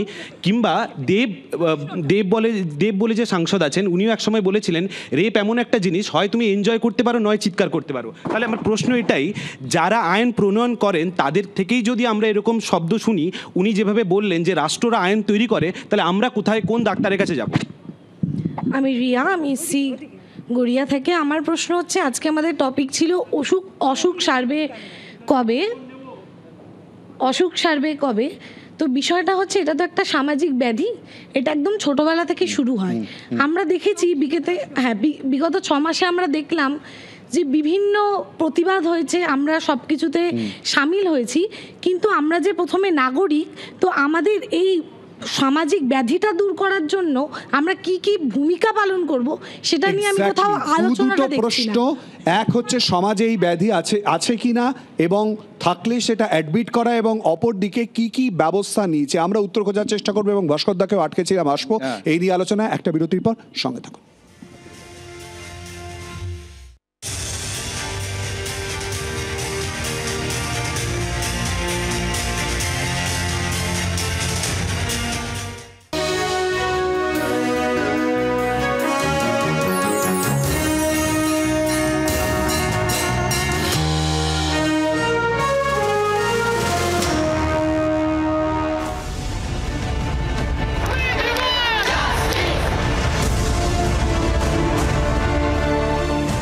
আবারও আপনাদের স্বাগত জি24 আমাদের আলোচনায় অসুখ সারবে কবে জানি আমরা জনগণের উত্তর বা প্রশ্ন নেবার চেষ্টা করছিলাম। অনুভব এবং রিয়া যে প্রশ্ন করেছে, অনুভবের প্রশ্নে সমাজে তাহলে এই রোগ ছিল বা আছে এটা স্বীকার করার বিষয় কিনা আমরা খোঁজার চেষ্টা করব। রিয়ার প্রশ্ন, আমরা কি করলাম এই আন্দোলন হওয়ার পর, মানে সমাজ কি করলো। প্রথমে ডক্টর রাম আপনার কাছে আসবো। সমাজে এই রোগ ছিল যা প্রকট আকারে সামনে চলে এলো 9ই আগস্ট ঘটনার পর? সবসময়ই ছিল, এবং আমার মনে হয় যে একটা হয়েছে যে আমাদের সচেতনতা বাড়ানোর সাথে সাথে আমরা এটা নিয়ে এখন অনেক বেশি আরও খোলামেলা কথা বলতে পারছি। যে মনে করো যৌন নির্যাতন, শিশু যৌন নির্যাতন, চাইল্ড সেক্সুয়াল অ্যাবিউজ, যেটা নিয়ে আমরা অনেকেই কাজ করি, এটা সমাজে সবসময় বহু বছর ধরে ছিল। এবং আরেকটাও খুব ইম্পর্টেন্ট, তারপরে এই যে অ্যাসল্ট, রেপ, মেয়েদের শ্লীলতাহানি, এটা তো যুগান্ত ধরে চলে আসছে। কিন্তু যেটা খুব মানে চিন্তার বিষয়, যে এগুলো না বেশিরভাগ এই ক্রাইম যারা করেন তারা কিন্তু পরিবারের মধ্যে এবং যারা আমরা পরিচিত মানুষদের মধ্যে থেকেই এগুলো হয়। এগুলো এই হয় না যে রাস্তার কেউ অপরিচিত মানুষে সেরকম অ্যাটাক করলেন, রেপ করলেন, অ্যাসল্ট করলেন বা সেক্সুয়ালি অ্যাবিউজ করলেন। তাই আমাদের যেটা বারবার এই আলোচনায় আসছে যে পরিবারের মধ্যে সচেতনতা বাড়াতে হবে এবং আমাদের প্রত্যেককে রেসপন্সিবিলিটি নিতে হবে যে আমরা যেন পরের প্রজন্ম বা ভবিষ্যতের প্রজন্মকে যখন মানুষ করছি, এই চেতনাটা তাদের মধ্যে যেন উদয় করার চেষ্টা করি যে এগুলো অন্যায় এবং এগুলোর বিরুদ্ধে সোচ্চার হওয়াটা অত্যন্ত প্রয়োজনীয়। দেবলীনা, রিয়ার প্রশ্নটা বোধহয় আরও গভীরে। আমরা কি করলাম, মানে সমাজের আয়না হিসেবে প্রত্যেকের কাছেই হয়তো এই প্রশ্ন ফেরত যায়। সেই জায়গায় সত্যিই কি আমরা অনেক দূর যেতে পারলাম, বা একটা দ্রুত আমূল পরিবর্তন, একটা বিচারের জায়গা, একটা কঠিন পরিস্থিতির মধ্যে থেকে সেই নির্যাতিতার বাবা মা কোথাও একটা সরল রেখা কি আদৌ পেল বলে মনে হয়? না, পেল তো নাই। সরল রেখার তো কোনো মানে সরল রেখার দূরস্থান আর কি, মানে কিছুই পাননি ওরা এখনো। আমি অষ্টমীর দিন সশরীরে ওনাদের সঙ্গে আমার সাক্ষাৎ হয়েছিল, এবং আমি যেটুকু একটু এই কথাটা বলে নিয়ে আমি তারপর আপনার প্রশ্নের উত্তরে আসছি। সেটা হচ্ছে, আমি যেটুকু বুঝতে পেরেছি ওনাদের সঙ্গে দেখা করে, যে ওনারা যে নিঃশ্বাস প্রশ্বাস নিচ্ছেন এবং ওনারা বেঁচে আছেন, তার কারণ একটাই, একদিন জাস্টিস পাবো, আমার সন্তানের আত্মা হয়তো একদিন শান্তি পাবে। না হলে ওনাদের আর বেঁচে থাকার কোনো কারণ নেই। তার কারণ হচ্ছে সে তো ফিরবে না আর। মানে ওনার মা যেটা বললেন, ধৃতার মা আমাকে, যে মা ভাত খাবো, এটা তো আর কোনো দিন বলবে না। কাজেই ভালো থাকার তো আমাদের আর কোনো প্রশ্ন নেই, বেঁচে থাকারও কোনো কারণ নেই। কারণ একটাই, যে জাস্টিস পাবো। তো আমরা প্রথমেই আমরা কি করলাম, তো প্রথমেই আমি আবার স্বীকার করবো আরেকবার, আমরা না অ্যাজ আ সোসাইটি যাচ্ছে তাইভাবে ফেল করলাম। এবং এখন সেই ফেলটা যে করেছি সেটাকে আমরা ঠিক করব না, রিয়েলাইজ যখন করেছি ফেল করেছি, সেটাকে আমরা এবার ঠিক করব। এবার আমরা সেই লড়াইটাই এখন লড়ছি, যতটা সংস্করণ করা যায় তার লড়াই। তার জন্য আবার আমাকে ওইটা বলতে হবে যেটা আমি শুরুতে বলেছিলাম, যে অন্তর থেকে শুরু হতে হবে সংস্করণটা। এখানে যারা কথা বললেন তাদের অনেকের সাথেই আমি সহমত হয়ে বলছি যে ওই বাড়ির ভেতর বড় হয়ে ওঠার সময় সংস্করণটা শুরু হতে হবে। আমি আবার বলছি, যখন থেকে একটা মেয়েকে বলা হয় যে তুমি কি পোশাক পরবে আর কি পোশাক পরবে না বাবা মা ঠিক করে দেন তার ভাইয়ের সামনে, তখনই একজন পোটেনশিয়াল রেপিস্ট তৈরি হয়। ভাই জানে যে ও আচ্ছা এই জামাটা পরলে একে রেপ করা যায় আর কি। তো অজান্তেই ভিকটিম শেমিং এবং ব্লেমিং বাড়িতেই তৈরি হয়ে যাচ্ছে, যেটা আমরা করতে পারি না। আর থ্রেট কালচার, এটা না অলিতে গলিতে সব জায়গায়, মানে এই যে আমি WBJDF-এর লড়াইয়ের মধ্যে একটা বড় অংশ হচ্ছে থ্রেট কালচার বন্ধ। মেডিকেল ফিল্ডে কোথায় থ্রেট কালচার? শুধু আমার ফিল্ডে সব সময় আমরা থ্রেট কালচারের সম্মুখীন হচ্ছি। এই মুহূর্তে আমি দাঁড়িয়ে কতটা থ্রেট কালচারের সম্মুখীন হচ্ছি যদি বলি, তোমার আগামী 1 ঘন্টা শেষ হয়ে যাবে। আমি যদি পুরো লিস্ট দিই, প্রমাণ সহ দেব লিস্ট, ঠিক আছে? তো থ্রেট কালচার ইজ এভরিওয়্যার। এই তোমার শোতে আসার সময় আমি থ্রেটেন্ড ফিল করিনি শিলাদিত্য, কারণ আমি জানি যে আমাকে এই দুটো ব্যাচ তুমি খুলে আসতে বলবে না। ধন্যবাদ তার জন্য, খুলে আসতে বলনি বলে। হ্যাঁ, অবশ্যই এই প্রসঙ্গ নিয়ে আসবো। নীলাঞ্জনা, আরও প্রশ্ন একটুখানি দর্শকদের কাছে প্লিজ, একটু যদি দাঁড়িয়ে বলেন একটু সুবিধা, একটু একদমই দেখার সুবিধা। প্রশ্ন নেওয়ার চেষ্টা করি। আপনার নাম বলুন এবং প্রশ্ন কাকে করছেন তার উদ্দেশ্য করেও যদি বলেন। আমার নাম পবন শর্মা, আমি গলব্রিন থেকে এসেছি। আমার প্রশ্নটা হচ্ছে শাসক দলকে আর স্বাস্থ্যমন্ত্রীকে। আমি একটা সোশ্যাল ওয়ার্কার আছি বলে হসপিটাল অনেক দিন ঘুরে বেড়াই, অনেকের চেষ্টা করি হেল্প করার। তো আজকের ডেটে পরিস্থিতি এমন দাঁড়িয়ে গেছে, আমি নিজে এখন অসুস্থ আছি, একটু সর্দি ফর্দি ধরেছে। আগে আমি পিজিতে নিজেই চিকিৎসার জন্য ডক্টরদের কাছে পরামর্শ নিতাম, কিন্তু এখন আমার ভয় করছে কোন ডক্টরের কাছে যাব। যে 10 লাখ টাকা দিয়ে পাস করেছে সেই ডক্টরের কাছে যাব, যে কিছু ডক্টরগুলো আজকের ডেটে দেখা যাচ্ছে ঘুষ দিয়ে যে পাস করেছে সেই ডক্টরের কাছে যাব, না আমি এখন প্রাইভেট হসপিটালের মধ্যে যে সিনিয়র ডক্টরস আগের থেকে প্র্যাকটিস করছেন যারা অনেক সিনিয়র তাদের কাছে যাব? এটাই আমার প্রশ্ন। প্লিজ একটু নিয়ে নিই। হ্যাঁ, একটু নিয়ে নিই। আমার নাম রুবি মণ্ডল, আমি টালিগঞ্জ থেকে এসেছি।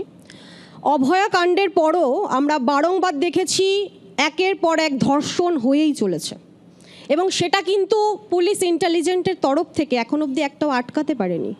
এখন অবধি সেভাবে কিন্তু আমরা কিন্তু তাদের কিন্তু কোনো তড়িগড়ি করে কিছু একটা করতেও এখন অবধি দেখিনি। বর্তমানে যা পরিস্থিতি দাঁড়িয়েছে, নারী সুরক্ষা মুখ্যমন্ত্রী দিতে ব্যর্থ হয়েছে। দুর্নীতির দিক থেকে তৃণমূল কংগ্রেস ছাপিয়ে গেছে। তো সেই ক্ষেত্রে এখনো কি মুখ্যমন্ত্রীর পদে থাকা উচিত নাকি পদত্যাগ করা? দুর্নীতির অভিযোগ শিলাদিত্য। নীলাঞ্জনা, একটুখানি আরো প্রশ্ন আমরা নেব, একটু ভাস্করদার কাছে যাব। যদিও চিকিৎসক হিসেবে কুণাল দা এবং আন্দোলনের ফলে না অনেকে ভেবেছিলেন বাংলাদেশের মতন মানে নবান্ন ছাদ থেকে মুখ্যমন্ত্রী উড়ে চলে যাবেন। তো এই আশা করা ভুল, এবং রাজনীতির প্রশ্ন করতেই পারেন, রাজনীতির জায়গায় রাজনীতির প্রশ্ন করতেই পারেন। যেখানে যে কথাগুলো আসছে, কারা অভিযোগ, কি অভিযোগ, কে 10 লাখ টাকা দিয়ে পাশ করেছে, আপনি যেটা কাজটা করেন সেটা কিভাবে পেয়েছেন, এইসব প্রশ্ন থেকে আমরা আজকে আলোচনাটা যে অসুখটার কথা বলা হচ্ছে, সেই অসুখটাকে পৃথিবীতে কোনো মহিলাদের এইরকমভাবে পুলিশ রাষ্ট্র ছাড়া কোনো জায়গায় প্রত্যেকটা লোকের পেছনে একটা করে পুলিশ দিয়ে তাকে নিরাপত্তা দেওয়া যায়? সামাজিক নিরাপত্তার কথাটা উঠলো। আর উনি পড়ে এসেছেন আজকে মানে সিদ্ধারা বিক্রি নেই, মস্তিষ্ক বিক্রি হয়ে গেছে আপনার যদি মস্তিষ্ক বিক্রি তাহলে আপনি মস্তিষ্ক উপহার দিতে পারতেন।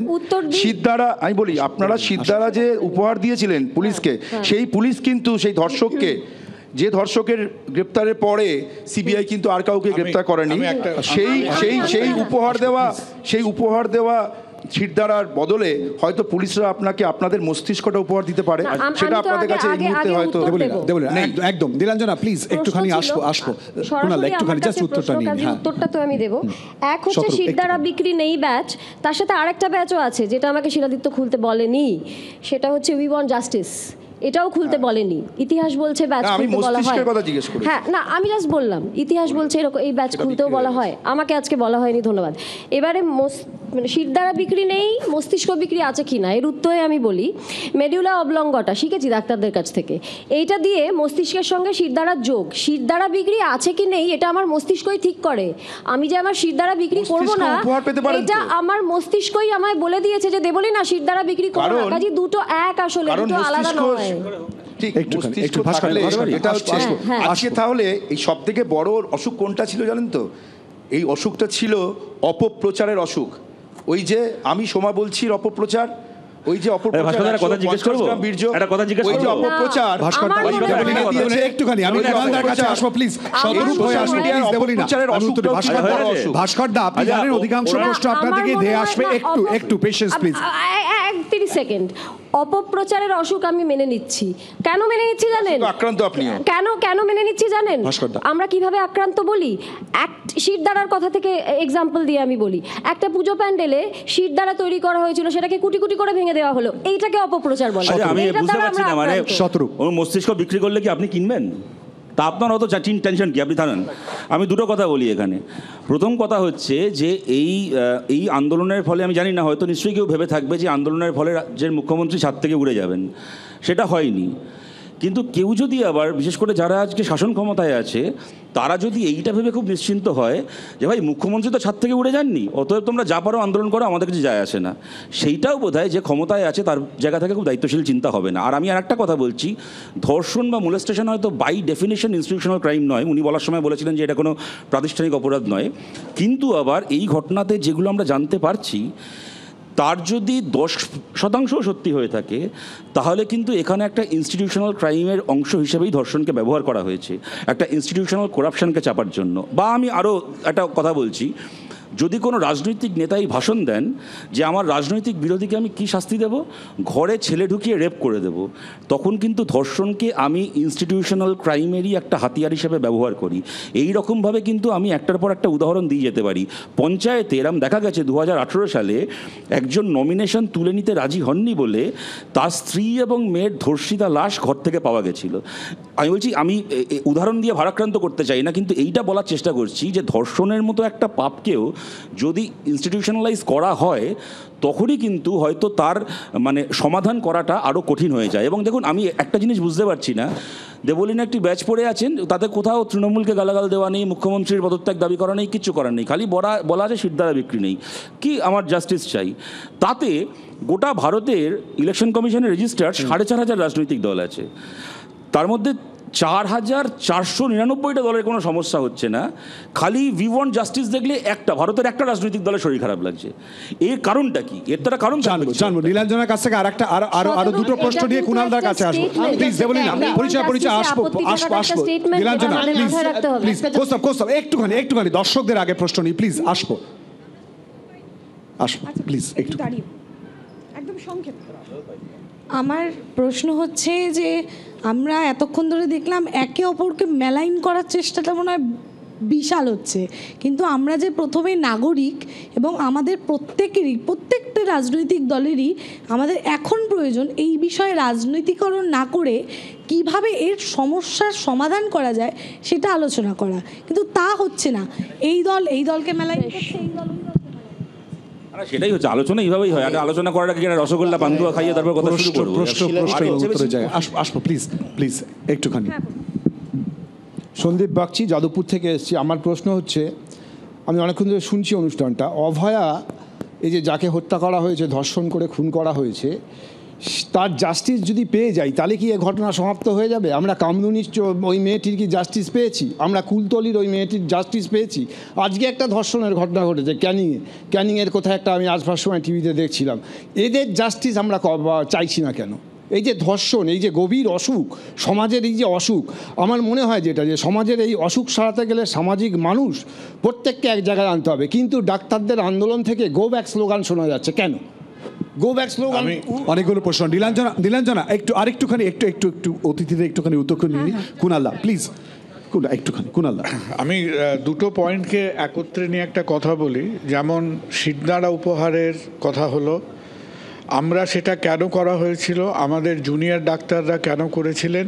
কারণ আমাদের নিজেদের মধ্যে একটা সেন্স অফ ডিসঅ্যাপয়েন্টমেন্ট, একটা হতাশা ছিল যে আমরা যে অ্যালার্টনেস, যে প্রোঅ্যাক্টিভনেস আমরা পুলিশের কাছ থেকে আশা করেছিলাম সেটা আমরা পাইনি। এবার তার মধ্যে যদি আমরা আমার নাগরিক সত্তাকে আমরা যদি কাজ করাই, তাহলে এটা কি নাগরিক সমাজের একটা দায়িত্বর মধ্যে পড়ে না যে আমরা অন্তত 30 বার আমাদের দেশে এই separation of police from politics আমরা নিজেরা হতে দিইনি। There has been more than 25 attempts in Indian public life যেখানে 25 বারের ওপর চেষ্টা করা হয়েছে যে কিভাবে সারা দেশে এক একটা রাজ্যের মধ্যে আমরা পুলিশকে তার স্বকীয়তা, তার ফাংশনাল ইন্ডিপেন্ডেন্স নিয়ে আমরা একেবারে হাত বাড়ালেই আমরা পুলিশকে এটা সমস্ত রাজ্যে হচ্ছে। পশ্চিমবঙ্গের কথা এটা নয়, মহারাষ্ট্রে হচ্ছে, হরিয়ানায় হচ্ছে, তামিলনাড়ুতে হচ্ছে। This has become a cancer of Indian public life. তো আমরা যদি সেটা হতে না দিই, আমার নাকের ডগা দিয়ে এইরকম একটা সিস্টেম পারসিস্ট করবে। অন্তত 5খানা কমিশন হয়েছে যেটা একটা কাজই করার চেষ্টা করেছে যে how to keep police independent of politics. তাহলে আমরা যদি এই একটা নাবালকের মতোই আলোচনা করে যাই তাহলে বারবার এর পুনরাবৃত্তি হবে। দ্বিতীয়ত, আপনার প্রশ্নে আপনি খবর দিই, আপনাকে কথা বলি, এই যে ডাক্তার হিসেবে আমাদের এই যে লজ্জা, কলঙ্ক, দুর্ভাগ্য, এই দুর্ভাগ্য আমার রাষ্ট্র আমার ওপর চাপিয়ে দিয়েছে। কারণ 1990 থেকে 91-এর মধ্যে আপনি আমার দেশের আইনসভায় পাশ করে বলেছেন যে ঘুষ দিয়ে ডাক্তার হওয়া যায়, ক্রেডিট কার্ডে ডাক্তার হওয়া যায়। আপনি অশোক স্তম্ভের নিচে শপথ নিয়েছেন যে ভারতবর্ষের এখন কোনো গভর্নমেন্টাল রেসপন্সিবিলিটি নেই ডাক্তার তৈরি করার। আজকে তো শাক দিয়ে মাছ ঢাকলে হবে না। আজকে 3টে মিষ্টির দোকান পরপর একটা মেডিকেল কলেজ খুলবেন। আজকে অ্যাডমিট কার্ড না দেখিয়ে ক্রেডিট কার্ডে ডাক্তার তৈরি করবেন। তখন বলবেন এগুলো একটা প্রতিষ্ঠান। There is no end to monetization.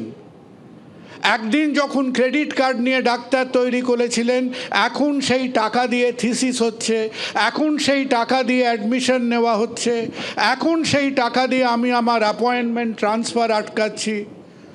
সুতরাং সিলেক্টিভ অনেস্টি সোসাইটিতে কোনো জায়গা নেই। খুব গুরুত্বপূর্ণ দিক যদি একটা সিস্টেমকে পরিষ্কার করেছেন ডক্টর সরকার, অর্থাৎ ক্রেডিট কার্ড দিয়ে ডাক্তার হওয়ার বিষয় আরো মারাত্মক জায়গা কিন্তু ইতিমধ্যেই ছুঁয়েছেন। কেন জানার চেষ্টা করবো একটা বিরতির পর, সঙ্গে থাকুন।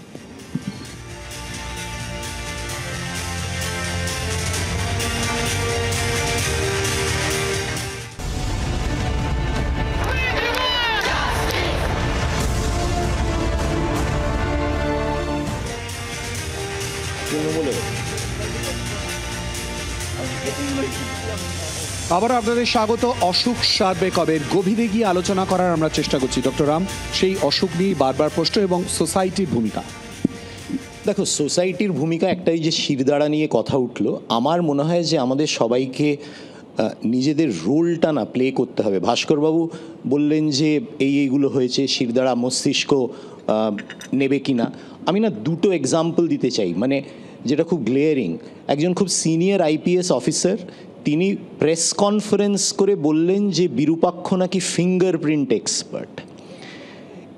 এবং 14ই অগস্ট যে ঘটনাটা মানে ধর্ণামঞ্চ ধ্বংস করে দিল, পুলিশ নীরব দর্শক হয়ে রইল। এখন অভিক দে, হ্যাঁ সরি অভিক দে। তো এইগুলো না আমাদের অনেক সময় মনে সংশয় জাগায় যে কতটা শাসক দলের প্রভাবে আমরা একেবারে নিচু হতে হতে হতে হতে মাটিতে মাথা ঠেকিয়েছি। সেই জন্য আমাদের সমাজে প্রত্যেককেই কিছুটা মাথা উঁচু করে বাঁচার চেষ্টা করতেই হবে, যেখানে ভয় পেলে সত্যি আর চলবে না। পরিচয়, গো ব্যাক প্লিজ। আমি আসবো কৌস্তব, আসবো অবশ্যই করে। যারা আন্দোলন শুরু করেছিল একেবারে সেই জায়গা থেকে পরিচয়, যে গো ব্যাক স্লোগান এই দেওয়া নিয়ে কিন্তু প্রশ্ন উঠছে একটা জায়গায়। কেন? মানে উনি আমাকে কোশ্চেন করেছেন একটু আগে যে আন্দোলনের মধ্যে থেকে গো ব্যাক স্লোগান কেন দেওয়া হবে, বা কিছুক্ষণ আগে শতরূপদা আর কৌস্তবদা এরাও বলেছে যে কেন এই অরাজনৈতিক এই ন্যাকামোটা কেন। এটাই তো পয়েন্ট অফ ভিউটা ছিল। ন্যাকামো আমি বলিনি। না তুমি বলোনি, তুমি কৌস্তবদা বলো। তো এইটা কেন, মানে এই ধরনের কেন। বেসিক্যালি আমি এখানে বসে থাকা প্রত্যেকজনকে বলবো যে সত্যি কি রাজনৈতিক দলগুলোর আগের যা বিশ্বাসযোগ্যতা ছিল এখনও তাই আছে? মানে যদি এরকম একটা আন্দোলন কোনো একটা রাজনৈতিক দলের তরফ থেকে শুরু হতো, আপনারা কি সেম স্বতঃস্ফূর্ততার সাথে সেটাই যোগদান দিতে পারতেন? তুমিও তো একটি রাজনৈতিক দলের ছাত্র সংগঠন করতে। হ্যাঁ, সে এক সময় করতাম, কিন্তু এখন তো আরো একটা না, আমি করিনি। প্লাস যদি সবাইকে একত্রিত হতে হয়, সেটা কি কোনো একটা রাজনৈতিক দল বাকি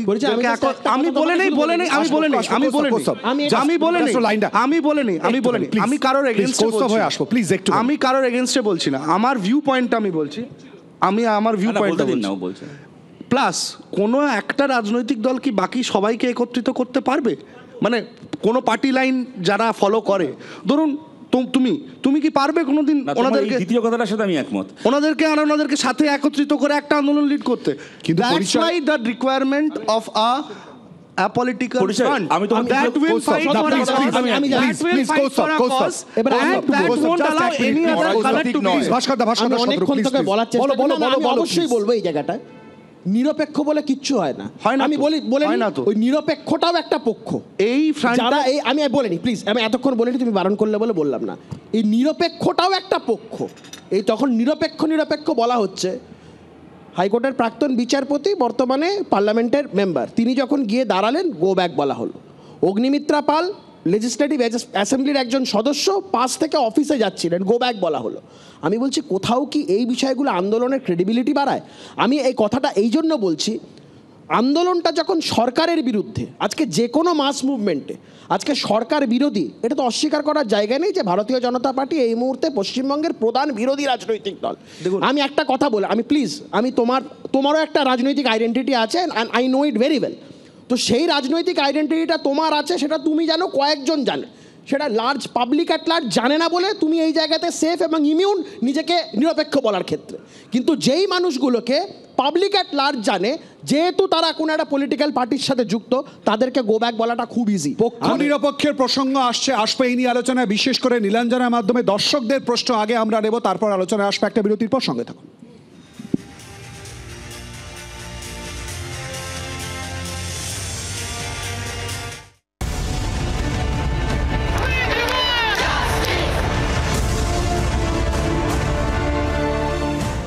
জানিয়ে আমরা প্রশ্ন তুলছি, অর্থাৎ অসুখ সারবে কবে। আর সমাজে যারা এই আন্দোলনে রাস্তায় নেমেছিলেন, যেমন জুনিয়র চিকিৎসক এবং বিশিষ্টরা এবং তারই সঙ্গে সাধারণ মানুষ, তাই তাদের প্রশ্ন আবারও নীলাঞ্জনার মাধ্যমে সবার আগে। একদমই শিলাদিত্য, অনেক প্রশ্ন রয়েছে, পরিচয়ের কাছে প্রশ্ন রয়েছে, ডক্টর সরকারের কাছে প্রশ্ন রয়েছে, ভাস্করদের কাছে প্রশ্ন রয়েছে। আমি এক এক করে যদি প্রশ্নগুলো নিয়ে খুব সংক্ষেপে আপনার কাছে জানতে চাইব। হ্যাঁ, বিষয়টি মাননীয়া মমতা বন্দ্যোপাধ্যায় অভয়ার বাবা মায়ের কাছে গিয়েছিলেন, গিয়ে উনি বলে দিয়েছিলেন যে সঞ্জয় রায়ই দোষী। উনি কিভাবে জানলেন ইনভেস্টিগেশনের আগে যে সঞ্জয় রায়ই দোষী? সবিতা দত্ত, সোদপুর থেকে। পশ্চিমবঙ্গে প্রায় 49,000 rape and POCSO case pending আছে, তো অসুখ সারানোর সদিচ্ছা কি এই সরকারের আদৌ আছে? আসবো। কৌস্তবদা জুনিয়র ডাক্তারদের অনেক আন্দোলনের ওয়ে নিয়ে অনেক প্রশ্ন করলেন, অনেক ফ্লজ আছে। উনি বললেন ঠিক আছে আমরা মানছি অনেক ফ্লজ থাকতে পারে, কিন্তু কৌস্তবদা উত্তর দিন, আপনাদের দল যে পশ্চিমবঙ্গ ছাত্র সমাজ বলে একটা আন্দোলন শুরু করেছিল, সেটা একদিনে কেন শেষ হয়ে গেল? আর আপনি যাদেরকে প্রশ্ন করছেন তারা 90 দিন ধরে রাস্তায় বসে আছে। আমি পার্সোনালি মনে করি আমি দিশা নায়ক, আমি গড়িয়া থেকে এসেছি। আমি মনে করি এখানে প্রচণ্ড রাজনৈতিক বিতর্ক তৈরি হয়ে গেছে। সেটা ছেড়ে আমরা নিজেদের মধ্যে কবে এই রেপ মেন্টালিটিকে শুধরানো যায় সেটা কখন স্টার্ট করব? অতিরিক্ত বিতর্ক হচ্ছে এখানে। শিলাদিত্য, অতিরিক্ত বিতর্ক হচ্ছে, কিন্তু যেই উত্তর আমরা খোঁজার চেষ্টা করছি, কোথাও গিয়ে রাজনৈতিক বিতর্কে জড়িয়ে পড়ছে, কিন্তু উত্তর খোঁজা হচ্ছে না। বেশিরভাগ মানুষ যারা আজকে উপস্থিত হয়েছেন আমাদের সঙ্গে, তারা এই কথাটাই বলছেন, এবং যাদের কাছে পার্টিকুলারলি প্রশ্ন, সেই উত্তরও তারা জানতে চাইছেন। একেবারে আসবো নীলাঞ্জনা। স্পেসিফিক্যালি আমার কাছে একটা প্রশ্ন আছে। আমি প্রথম কথা বলি, এই ছাত্র সমাজের যে আন্দোলন, এর সাথে ভারতীয় জনতা পার্টির কোনো ডাইরেক্ট লিঙ্ক নেই। তবে হ্যাঁ, আমরা বহু মানুষজন এটাকে সমর্থন করেছিলাম। আমার প্রশ্ন উল্টো দিকে, আমিও ছিলাম, আমি নিজেও ছিলাম। আমি বলছি একটু দাঁড়াও প্লিজ, উত্তর নিন। প্রশ্ন আপনার কাছে প্রচুর এসছে, একটু প্লিজ বলতে না। বলো। আমি বলছি আমার প্রশ্নটা ঠিক উল্টো দিকে, যেই কথাটা আমি প্রথমেই বারবার বলছিলাম, যে এই যে সেই ছাত্র সমাজের যে আন্দোলনটা ছিল, সেই ডাক ছিল মুখ্যমন্ত্রীর পদত্যাগের দাবি নিয়ে। যারা এত আন্দোলন করছে, এই রাষ্ট্রীয় শক্তি ইনস্টিটিউশনাল রেপ অ্যান্ড শতরূপদা বলছিল এটা ইনস্টিটিউশন, আমি বলছি তো ইনস্টিটিউশনাল রেপ অ্যান্ড ম্যাটার। তাহলে কেন ওই থানার ওসি এখনও কেন আছে ভেতরে? দেবাশিস সোম কেন হসপিটালে ভর্তি হওয়ার জন্য বিভিন্ন হসপিটালে ঘুরে বেরিয়েছে সিবিআই ধরবে বলে? আমি বলছি এই জায়গাটাকে ইনস্টিটিউশনাল রেপ অ্যান্ড মার্ডার। সেই কারণে যখন এই আন্দোলনটাকে সমর্থন করেছে, একটা সংগঠন ডাক দিয়েছে, তারা মুখ্যমন্ত্রীর পদত্যাগের দাবি করেছে। যারা আন্দোলন করছে তারা সেই দাবিটাকে সমর্থন করেনি কেন? এটা আমার পাল্টা প্রশ্ন। আমি বলছি আন্দোলন, এটা আমার পাল্টা। আমরা কেন মুখ্যমন্ত্রী পদত্যাগ এখনো অবধি দাবি করিনি? আমি একদম পরিষ্কারভাবে বলে দিচ্ছি, আমাদের কোনো ইলেকট্রাল পলিটিক্সে কোনো রোল নেই। ইলেকট্রাল পলিটিক্সে রোল নেই। আমি যদি বলি মুখ্যমন্ত্রী পদত্যাগ দাবি করছি, আমি তাহলে আপনারা কি করবেন? আপনারা মুখ্যমন্ত্রীর পদত্যাগ আপনি বারবার নিজের একদম না, কোনো ভনিতা না করে, কোনো ভনিতা না আছে বলে কি আপনারা মুখ্যমন্ত্রী পেছনে অ্যাবসলিউটলি না, মুখ্যমন্ত্রীর পদত্যাগ যদি ইনস্টিটিউশনাল রেপ এন্ড মার্ডার হয়, কোনো ভনিতা না করে, কোনো নেকামো না করে, আমি পরিষ্কারভাবে বলতে চাইছি, ওটা রাজনৈতিক দলের আপনাদের কাজ, ওটা আপনারা করুন। সামনে ভোট আছে, এক্স্যাক্টলি। আসবো না, প্লিজ যে সবথেকে চুপ করে রয়েছে, প্লিজ একেবারে যে সবথেকে চুপ করে রয়েছে, সঙ্গীতাদি, একবার দেখুন আল্লাহ প্লিজ। সঙ্গীতাদি, একদম প্রথম প্রশ্ন যেটা করেছিলেন আর কি, যে আমরা সমাজের মাধ্যম হিসেবে সকলের কাছে প্রশ্ন আর কি, আমরা এই 90 দিনে কি চেষ্টা করলাম, কি পেলাম, কেন এই অসুখের প্রশ্ন আসবে, ঠিক এই প্রশ্নের উত্তরে সাহিত্যিক সঙ্গীতাদি কি বলবেন? না, অসুখটা তো ছিলই, অসুখটা তো বরাবর ছিল, এরকম নয় যে অসুখটা ছিল না। কিন্তু একটা মেডিকেল কলেজ হসপিটালের মধ্যে একটা রেপ অ্যান্ড মার্ডার এতগুলো, এবং তার সঙ্গে যেভাবে সিস্টেম ফল আউট করতে লাগলো, প্রশাসনের যে ভূমিকা আমরা দেখলাম, তাতে মানুষের ভেতর যে প্রচণ্ড ফ্রাস্ট্রেশন ছিল, রাগ ছিল, ক্ষোভ ছিল, ডিসঅ্যাপয়েন্টমেন্ট ছিল, সেটা একটা ট্রিগার্ড হয়ে গেল। যে 14 তারিখের একটা ডাকে যে মানে অকল্পনীয় এই ইমোশনটা, এই আবেগটাকে বুঝতে হবে, এই আবেগটা কোথা থেকে এসেছে, যারা সেটা এখনো রিড করতে পারেননি, যারা এখনো এই আন্দোলনকে আন্ডারমাইন করছে, ভাগ হয়ে গেল না শোন শিলাদিত্য, কালকে কিন্তু ওখান থেকে এসেছিল অ্যাসোসিয়েশনের, কিন্তু অ্যাসোসিয়েশন হাইকোর্ট যে 51 জনকে জয়েন করতে দিয়েছে। আমার কথা না, এটা মাননীয় বিচারপতি কৌশিক চন্দ্রের এজলাসে কথা নয়। ভাস্করদা একটুখানি বলুন। আমি বলছি যে এটা হতে পারে যে ওরা এত ব্যস্ত হয়ে গেল ওদের জীবনে যে ওরা আন্দোলনে থাকলো না, কিন্তু তার মানে এই আন্দোলন ব্যর্থ নয়। কিন্তু আন্দোলনটা সফল হয়েছে কিনা সেটা হয়তো সত্যি নয়, কিন্তু আন্দোলন ভীষণভাবে সার্থক। এইটা আমি শিলাদিত্য এই জন্য বলবো, যেভাবে জেনারেট করেছে আন্দোলনটা, একটা স্পন্টেনিয়াস আন্দোলন, একটা স্বয়ংভূর মতো উঠে এসেছে আন্দোলন, সেটা একমাত্র প্রমাণ করে যে মানুষের প্রচন্ড রকম ফ্রাস্ট্রেশন ছিল, স্তরে স্তরে ডিসঅ্যাপয়েন্টমেন্ট ছিল। না প্লিজ, না শতরূপ, একটুখানি থামতে হবে। না প্লিজ, না সমস্ত প্রশ্ন যার, না প্লিজ, না শতরূপ, না পশ্চিমবঙ্গের ইলেক্টেড দল তৃণমূলের যে প্রোফাইল তৈরি হয়েছে গত বেশ কয়েক বছর ধরে, পরের পর দুর্নীতি, প্রশাসনিক পদে বড় বড় জায়গায় থাকা মানুষরা জেলে চলে গেছেন, তাদের সবার নানা রকম স্ট্যাম্প পড়ে গেছে, মানুষ যেভাবে সাফার করেছে, আমরা সামগ্রিকভাবে বই প্রকাশ। ভাস্করদা যে প্রশ্নটা অনেকক্ষণ ধরে আটকে রেখেছি, এই দর্শকদের মধ্যে থেকে অনেকের মধ্যে যে প্রশ্নটা, সরকারের ভূমিকা, রাজনৈতিক অনুপ্রবেশ, এবং যে আন্দোলনে অন্যতম কেন্দ্রে যেটা ছিল, দেবলীনা বারবার মনে করে দিচ্ছে থ্রেট কালচার। আপনি কি অস্বীকার করতে পারেন যে সিস্টেমের মধ্যে পুরো বিষয়টা ঢুকেছিল? না, থ্রেট কালচারের শিকার যে ডাক্তাররা হয়েছিলেন তারা হাইকোর্টে গিয়েছিলেন এবং হাইকোর্ট কি নির্দেশ দিয়েছে সেটা বলতে বলছি। মিথ্যে কথা বলছেন আপনি, উদাহরণ আছে, আপনি জানেন না তাহলে যে হাইকোর্টের কি রায় দিয়েছিল? আপনি না সম্পূর্ণভাবে এখানে জানেন যে আমি সব জানি। বিচারপতি কৌশিক চন্দ্র আপনি আমরা জানি মেডিকেল কলেজে 10 জনকে ঢুকতে দেননি আপনারা। আপনারা কি ক্যাঙ্গারু কোর্ট চালাবেন? আপনারা ঠিক করে দেবেন আপনি হাসপাতালে কোন ডাক্তার ডিউটি করবেন, কারা ডিউটি করবেন না। আপনাদের ওই যে কালচারটা হাসপাতালগুলোতে মৌলসিপাটটা ঘিরে বসে থাকা, আপনাদের আন্দোলন আমরা জানি আপনাদের কালচারটা কি, আপনাদের কালচার আমরা জানি আপনাদের কালচারটা কি, সেজন্য কালচার চালিয়েছিলেন। আমরা জানি আপনাদের কালচার ক্যাঙ্গারু কোর্ট চলছে না, আপনাদের সজারু সরকার চলছে, তারা পুনর্বহাল হয়েছে। এবং আজকেও বর্ধমান মেডিকেল কলেজে যাদেরকে ফেরত পাঠিয়েছে তাদেরকে হিউম্যানিটেরিয়ান গ্রাউন্ডে ক্লাস করতে পাঠিয়েছে, আপনারা হোস্টেলে থাকার পারমিশন দেয়নি। এবং অতিবাম শক্তি রাজনৈতিক দল, একটুখানি নিয়ে আসবো প্লিজ, একটুখানি পরিচয়। আমি একটা কথা বলছি ভাই, আমি অনেকক্ষণ ধরে এটা বলার অপেক্ষা করছি। প্রথম কথা, তোমার বক্তব্যের একটা অংশের সাথে আমি একদম আন্তরিকভাবে একমত যে কোনো একটা রাজনৈতিক দল যদি তার পতাকা নিয়ে ডাক দিত তাহলে সমস্ত মানুষের সমাবেশ হতো না। এটা আমি বা আমার দল এটা স্বীকার করে, সেই কারণেই আমরাও কোথাও পতাকা নিয়ে ঢোকার চেষ্টা করিনি। তবে একটা জায়গাতে আমি তোমার ভেবে দেখার জন্য অনুরোধ করবো, কয়েকজন রাজনৈতিক নেতাকে দেখে যদি তুমি বলো যে রাজনৈতিক দলেরা সেই অ্যাকাউন্টেবিলিটি নেই, তাহলে কিছু মানুষ সন্দীপ ঘোষকে দেখিয়েও বলতে পারে যে ডাক্তারদের আর সেই অ্যাকাউন্টেবিলিটি নেই। কিছু মানুষ কুণাল ঘোষের মতো সাংবাদিককে দেখিয়ে বলতে পারে যে সাংবাদিকতার আর সেই অ্যাকাউন্টেবিলিটি নেই। ধরো এবছর কালী পুজোয় খুব একটা শ্যামাপোকা হয়নি, সুতরাং কেউ বলতে পারে শ্যামাপোকাদের আর অতটা অ্যাকাউন্টেবিলিটি নেই। ওই তর্কে গিয়ে লাভ নেই। কিন্তু আমার দ্বিতীয় যে জায়গাটা, আমার যেটা বলার জায়গা ছিল তা হচ্ছে যে আমি কিন্তু এটা অ্যাকনলেজ করেছিলাম যে WBJDF-এর 100 বার এই অধিকার রয়েছে যে আমার আন্দোলনে কেউ পতাকা নিয়ে আসবে না বা কোনো পরিচিত রাজনৈতিক নেতৃত্ব আসবে না। সেটাকে কিন্তু আমার দলের দিক থেকে সেটাকে মানতে কোনো অসুবিধা নেই বা তার মধ্যে ভুল কিছু আমরা দেখি না। আমি তোমাদের আন্দোলন নিয়ে বলিনি, আমি যেটা বলেছিলাম এটা তো খালি ডাক্তারদের আন্দোলন নয়, তার বাইরে যে সামগ্রিক নাগরিক সমাজের আন্দোলন, সেখানে যিনি মানে নদীতে নৌকো চালান সেই মাঝিও নাগরিক, যে রাজনীতি করে সেও নাগরিক, সেইখানে কেউ ডিকটেট করতে পারে না কে থাকবে কে থাকবে না, একটা কথা। দ্বিতীয় কথা, আমি ভাস্করদাকে খালি বলবো, অনেকক্ষণ ধরে আপনি বলে যাচ্ছেন কলকাতার পুলিশ কত মহান দেখানোর জন্য যে পুলিশ এত ঘন্টার মধ্যে সঞ্জয় রায়কে গ্রেপ্তার করেছিল, এইটা বলছেন না যে প্রমাণ লোপাট করার জন্য পুলিশের ওসিও এখন জেল কাটছে। আপনি বারবার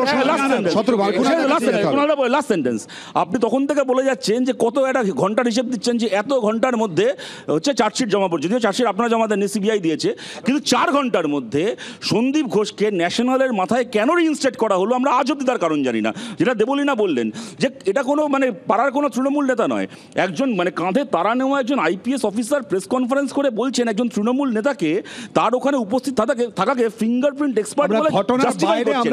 কেন করলেন আজ অব্দি কেউ আমরা জানি না। চেষ্টা করব কুণালদার কাছে, প্লিজ দেবলীনা খালি একটা কথা বলে দিই, শতরূপ অ্যাকাউন্টেবিলিটির প্রসঙ্গে পেশাগত দিক থেকে তোমার যেমন একটা জায়গা, ভাস্কর কুণাল ঘোষের একটা জায়গা রয়েছে, রাজনৈতিক প্রতিপক্ষতার জায়গাটা আমরা জানি অন্য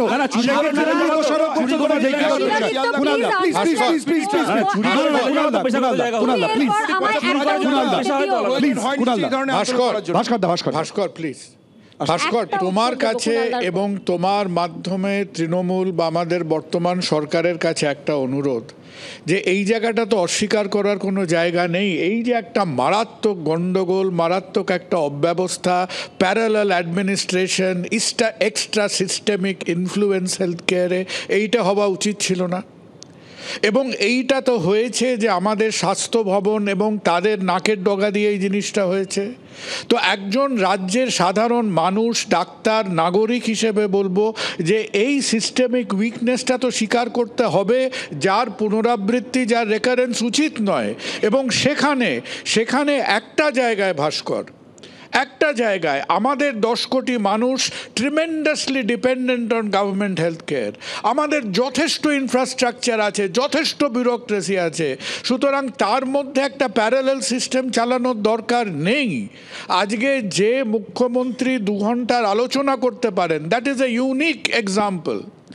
আজকে সেই জায়গাটাকে অ্যাকসেপ্ট করে ভবিষ্যতের জন্য আমরা অ্যাকসেপ্ট করি যে এই প্যারালাল এক্সট্রা সিস্টেমিক ইনফ্লুয়েন্সগুলো অ্যাভয়েড করা উচিত, সে যাই হোক না কেন। আর যেখানে আমি জুনিয়রদের আজকে অভিনন্দিত করব যে ওই যে মুখ্যমন্ত্রীর পদত্যাগ এটসেট্রা করলে অনিবার্যভাবে তারা একটা রাজনৈতিক গোলকধাঁধায় আটকে যেতেন, তারা সেখানে আটকে না গিয়ে they have taken the larger perspective of health care reforms. খালি একটাই ব্যাপার তাদের আমাদের বলার আছে যে তাদের মধ্যে তারা যদি স্টেট মেডিকেল, যে তাদের একটা state medical senior academic, senior clinical, তাদের ইনপুট নিয়ে তোমাদের যদি একটা কোর গ্রুপ হতো, তাহলে এটা হয়তো একটা কেবল জুনিয়রদের আলোচনার মধ্যে সীমাবদ্ধ থাকতো না। কিন্তু দে হ্যাভ রেজিস্টেড, এইটা কিন্তু কৌস্তব অ্যাপ্রিশিয়েট করতে হবে, এটা অ্যাপ্রিশিয়েট করতে হবে।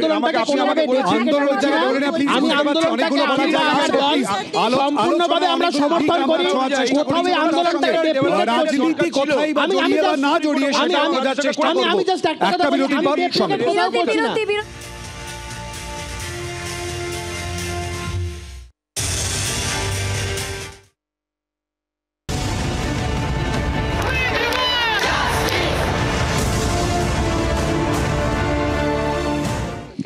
অসুখ সারবে করবে এই নিয়েই আমরা আলোচনা করছি। আর ঠিক এই প্রশ্ন নিয়ে সংক্ষেপে আমি প্রত্যেক অতিথির কাছে যাব। সঙ্গীতাদি, অসুখ সারবে? হ্যাঁ, অসুখ সারবে। আমি বলছি, আগে আমি একটু জুনিয়র ডাক্তারদের জন্য একটা কথা বলতে চাই যে যেভাবে তোমরা আন্দোলন করেছো, যে পথ বেয়ে আন্দোলনটা চলেছে, এর থেকে ভালো এই মুহূর্তে আমরা যে অবস্থার মধ্যে ছিলাম তার থেকে ভালো আর কিছু হতে পারতো না। কোনো রকম নোংরামি, কোনো রকম অসভ্যতা এই আন্দোলনের মধ্যে ছিল না। সেটা দেখানোর দরকার ছিল পুরো সমাজকে, বাংলাকে, ভারতবর্ষকে এবং সারা পৃথিবীকে দেখানোর দরকার ছিল যে এভাবে আন্দোলন করা যায়। আর অসুখ সারবে কি করে, একটুখানি অসুখ সারবে এক কথায় সেটা হচ্ছে যে অনেক জনমুখী প্রচার সরকার করেন, যেমন অনেক কিছু, ম্যালেরিয়া কি করে নির্মূল হবে, যক্ষা কি করে নির্মূল হবে, আরো ডাউরি নিয়ে হয়েছে। দেবলীনা কড়া আইনের প্রয়োগের কথা বলেছে। কৌস্তব, সংক্ষেপে অসুখ সারবে? আমি খুব একজন অপটিমিস্টিক মানুষ, আমি বিশ্বাস করি সারবে। আমি দুটো কথা শুধু বলবো, সেটা হচ্ছে প্রথমেই যে একটা জিনিস ভাস্করদা একটা কথা বললেন, এই ডাক্তারবাবুদের আন্দোলন নিয়ে এত টাকা তারা কোথায় পাচ্ছে। ডাক্তারবাবুরা যে ফান্ড অ্যাকুমুলেট করছে ওটা উনি চোখে দেখতে পাচ্ছেন, হাজার হাজার কোটি কোটি টাকা চুরি করে ব্যাংকের অ্যাকাউন্টে ভরেছে জ্যোতিপ্রিয় মল্লিক, ওটা দেখতে পাবে। অসুখ সারবে? আর একটা কথা বলছি, অবশ্যই সারবে, কিন্তু তার জন্য মানসিকতা দরকার। কোনো কিছু রাজনৈতিক এই বিষয়টার বাইরে নয়। আমি আবারও বলছি, এই ইনস্টিটিউশনাল এই ধরনের রেপ এবং মার্ডারের ঘটনাকে কেন্দ্র করে যখন প্রতিবাদ হবে, সেই ইনস্টিটিউশনের বিরুদ্ধে আওয়াজ তুলতে হবে। সেই আওয়াজটা না তোলা, আমি বলছি গো ব্যাকের জায়গাতে শুধু অভিজিৎ গঙ্গোপাধ্যায়ের বিরুদ্ধে আওয়াজ উঠবে, আর ওখানে অসীম চ্যাটার্জি কাকা সেখানে বসে থাকবে, যিনি 2006 সালে বেলেঘাটায় তৃণমূলের প্রার্থী ছিলেন। এখানে কিন্তু একটা ডিফারেন্স, ডিসক্রিমিনেশন ক্রিয়েট। ভাস্করদা, অশোক সার্বে। দেখুন, সামাজিক সমস্যা, সামাজিক ব্যাধি সমাজের মাধ্যমেই, সমাজের মানে শুভবুদ্ধি সম্পন্ন মানুষদের জন্যই কিন্তু এই সামাজিক ব্যাধি সারানো যাবে। তবে কৌস্তব বললেন, কৌস্তবের দলের তো ধর্ষকদের মালা পরানোর সংস্কৃতি আছে। আগামী দিনে ধর্ষকদেরকে যেন তাদের দল থেকে বিতাড়িত করেন এবং তারা কোনো রকম প্রশ্রয় না পায়, সেটাও কিন্তু কৌস্তবরা দেখবেন। আর এই অসুখ, আমি জানি বাংলা, রামমোহন বিদ্যাসাগর, নারী আন্দোলন বিভিন্ন সময়ে অগ্রণী ভূমিকা পালন করেছে এবং আগামী দিনেই শুভবুদ্ধি সম্পন্ন মানুষদের সামাজিক আন্দোলনেই এবং সঠিক শিক্ষার ফলেই এই অসুখ সারবে বলেই আমি বিশ্বাস। Shatarup, Costa please. নিশ্চয়ই অসুখ সারবে, কারণ আমি শুরু একদম যেটা বলে শুরু করেছিলাম যে রোগের সঠিক কারণগুলো নির্ধারিত হয়েছে গোটা 3 মাসের এই আন্দোলনে। মানে ধর্ষকের জাত দেখে, ধর্ম দেখে, তুই খারাপ, তোর জাত খারাপ, তুই বাড়ি চলে যা, ওইসব না করে সঠিক কারণগুলো চিহ্নিত হয়েছে। আর আমি জুনিয়র ডাক্তারদের আন্দোলন নিয়ে একটা কথা অবশ্যই বলবো, আমি নিজের দলকে ধরে বলছি, এত সমালোচনা হচ্ছে তো, কিন্তু পশ্চিমবাংলায় কোনো বিরোধী দল যা 13 বছরে করতে পারেনি, একটা পুলিশ কমিশনারকে বদলানো, আমি অপসারণ বলবো না কিন্তু বদলানো, কোন পলিটিক্যাল পার্টি পেরেছে বলুন তো? সিপিএম পেরেছে? আমি অন্য দল যদি ছেড়ে দিই, এরা তো করে দেখিয়েছে। তো আমাদের তো ভালো হতো যদি 2026 অব্দি না খেয়ে রাস্তায় বসে থাকতো, কিন্তু সেইটা করা তো, আমি বলেছি অপসারণ নয়, বদল। আমি কথাটা বলেছি, ট্রান্সফার শব্দটার মানে বুঝুন। সুতরাং আমি যেটা বলছি, বলুন প্রমোশন হয়েছে, বিনীত গোয়েলের প্রমোশন। আচ্ছা, ভেরি গুড। আচ্ছা, বললাম বিনীত গোয়েলের প্রমোশন হয়েছে। সময়টা সংক্ষিপ্ত, সময়টা সংক্ষিপ্ত। বলো শতরূপ, বলো সময় সংক্ষিপ্ত। বলো শতরূপ, তুমি বলো। আমি বলবো না, আমার কমপ্লিট করো শতরূপ, কমপ্লিট করো। সুতরাং যেটা বলছিলাম যে আমাদের রাজনৈতিক দল হিসেবে আমার ভালো হতো যদি 2026 সাল অব্দি পরিচয় অনশন করে ভোটটাকে মিটিয়ে আমায় মন্ত্রী করে ছাড়তো, কিন্তু সেটা তো ওর কাজ নয়। ওরা ওদের আন্দোলন বীরের মতো লড়েছে, বাজে কথা বলে লাভ নেই। দেখো, ইতিহাস এবং বিজ্ঞান আমাদের একটা খুব অপ্রিয় কথা বলে, সেটা হচ্ছে অসুখবিহীন মানুষের শরীর, সমাজের শরীর কোনোদিন হয়তো হবে না, কিন্তু এর চেষ্টা চালিয়ে যেতে হবে। এর চেষ্টাকে যদি জোরদার করতে হয়, তাহলে আমাদের আইন শৃঙ্খলা ব্যবস্থাকে তার স্বাধীন স্বকীয় সত্তাকে ফিরে যেতে হবে। আমাদের রাজনীতির মধ্যে সময় সময় একটা বিকৃত ক্ষুধা দেখা যায়, সেই খিদেটাকে আমাদের কন্ট্রোল করতে হবে। জুনিয়র ডাক্তাররা বহুদিন বাদে আমাদের নিজেদের ডাক্তার বলে পরিচিতি দেওয়ার যে একটা গর্বের জায়গা, সেই গর্বের জায়গাটা তারা ফিরিয়ে দিয়েছে। তাদের একটাই অনুরোধ করব যে তোমরা এখন তোমাদের ক্ষোভ, বিক্ষোভ, আবেগ এটাকে খানিকটা অতিক্রম করে গিয়ে বুদ্ধি এবং পদ্ধতিটাকে ঠিক করে কাজে লাগাও, যাতে এই মুভমেন্টের মধ্যে দিয়ে structural reforms of West Bengal health care বেরিয়ে আসে। ডক্টর রাম, খালি কুণালদাকে বলবো, ইতিমধ্যে ক্রেডিট কার্ডে ডক্টরের যে প্রসঙ্গটা তুলেছে যে এটা নিয়ে আরও বিতর্কের জায়গা থেকে যায় হয়তো। Doctor Ram please. অসুখ সারবে। আমি মনে করি অসুখ সারবে এবং আমাদের প্রত্যেকের একটা সামাজিক দায়বদ্ধতা আছে। আমাদের যেটা জুনিয়র ডাক্তাররা শিখিয়েছেন যে প্রতিবাদ আমাদের করলে তার ফল আমরা পাবো, এবং আমাদের মধ্যে যে বিবেকটা জাগ্রত করেছেন সেটা আমি আশা করি আমরা আগামীকালে ধরে রাখতে পারবো, এবং তাহলে নিশ্চয়ই কোনো না কোনো দিন অসুখ সারবে। দেবলীনা। উত্তরটা দেওয়ার আগে আমি উই ওয়ান্ট জাস্টিস ব্যাচটা খুলে ফেলেছি। দিশা যে প্রশ্নটা করেছে, এখানে সবাই একে অপরকে বড্ড দোষারোপ করে যাচ্ছি। অসুখ সারবে এই প্রশ্নটাতে আসছি না, অসুখ সেদিনই সারবে। আমার একটাই প্রশ্ন, আমি এখানে বলবো we want justice, justice for, এখানে যে কজন বসে আছেন আরজি কর বলবেন, আমি এই ব্যাচটা যে কজনকে গিফট করব সবাই নেবেন। ভাস্করদা নেবেন, জাস্টিসটা কার কাছে চাইছেন? নিশ্চয়ই বলবো। আমি বলছি বিচার করতে তার কাছে, আমি এটাও বলবো, প্রশ্নটা হচ্ছে হ্যাঁ কি না। আমি জাস্টিস ফর আরজিকরের কথাই বলেছে। সবাই একসাথে বলবো। আমি এটা তোমার সাথে একমত, আর সাথে সাথে এটাও বলবো দফা 1 দাবি 1 মমতার পদত্যাগ। এটা তোমার রাজনৈতিক বক্তব্য, প্লিজ এটার সঙ্গে আলোচনার সম্পর্ক নেই। এটার সঙ্গে আলোচনার সম্পর্ক নেই না, প্লিজ। পরিচয় দেবলীনা আসার চেষ্টা করো। পরিচয়, যারা আন্দোলন শুরু করেছিল, পরিচয়, সময় সংক্ষিপ্ত, পরিচয়।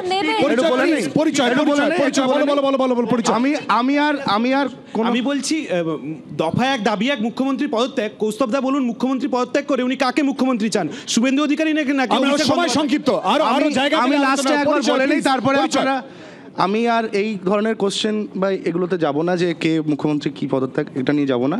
ও যে কথাটা বলেছিল যে অসুখ সারবে কবে, বা যেটা আজকের সেটা হচ্ছে যে আইনকে কড়া হতে হবে, কিন্তু আরও বেশ কিছু জিনিসকে আমাদের মাথায় রাখতে হবে। একটা রেপিস্ট মেন্টালিটি বা একটা মলেস্টেশনের মেন্টালিটি অনেক ছোটোবেলা থেকে তার সোসাইটি তাকে ঠিক করে দেয়। কোথা থেকে আসে?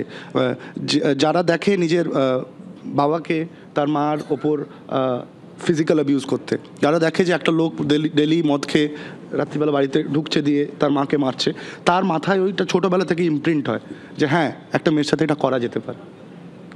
তো এগুলো খুব বেসিক। এগুলো কোথা থেকে আসে জানেন তো? এগুলো আসে পোভার্টি, আনএমপ্লয়মেন্ট, অশিক্ষা, এখান থেকে আসে। এবং আর এইখানেই দাঁড়িয়ে কিন্তু যারা এখন শাসক দলে বসে আছে, বা যে কেউ যখন শাসক দলে বসবে, তাদের বিশালভাবে দরকার যে সমস্ত ক্ষেত্রে ডেভেলপমেন্ট লাগবে। খালি একটা দিক থেকে আমরা এর অ্যান্সার পাবো না। অনেকগুলো প্রশ্ন পরিচয় যে কথা বললো ভাস্করদা, আমার সময় একেবারেই সংক্ষিপ্ত। অনেকগুলো প্রশ্ন যার উত্তর হয়তো এই 2 ঘন্টার অনুষ্ঠানে আমরাও হয়তো খুঁজে উঠতে পারবো না, কিন্তু একটা জায়গায় অন্তত সহমত হয়েছি। দর্শকরা প্রচুর প্রশ্ন এখনো করছেন, আমার সময় একেবারে সংক্ষিপ্ত। অন্ততপক্ষে একটা পজিটিভিটির জায়গায় হ্যাঁ অসুখ সারবে, এই কথাটায় অন্তত সহমত হয়েছি। অপেক্ষা করতে হবে সেই সময়ের জন্য। আপনাদের সবাইকে ধন্যবাদ আমাদের সঙ্গে এই আলোচনায় অংশগ্রহণ করার জন্য। নিচে একটা বিরতি, চোখ রাখুন জি 24 ঘন্টায়, সঙ্গে থাকুন।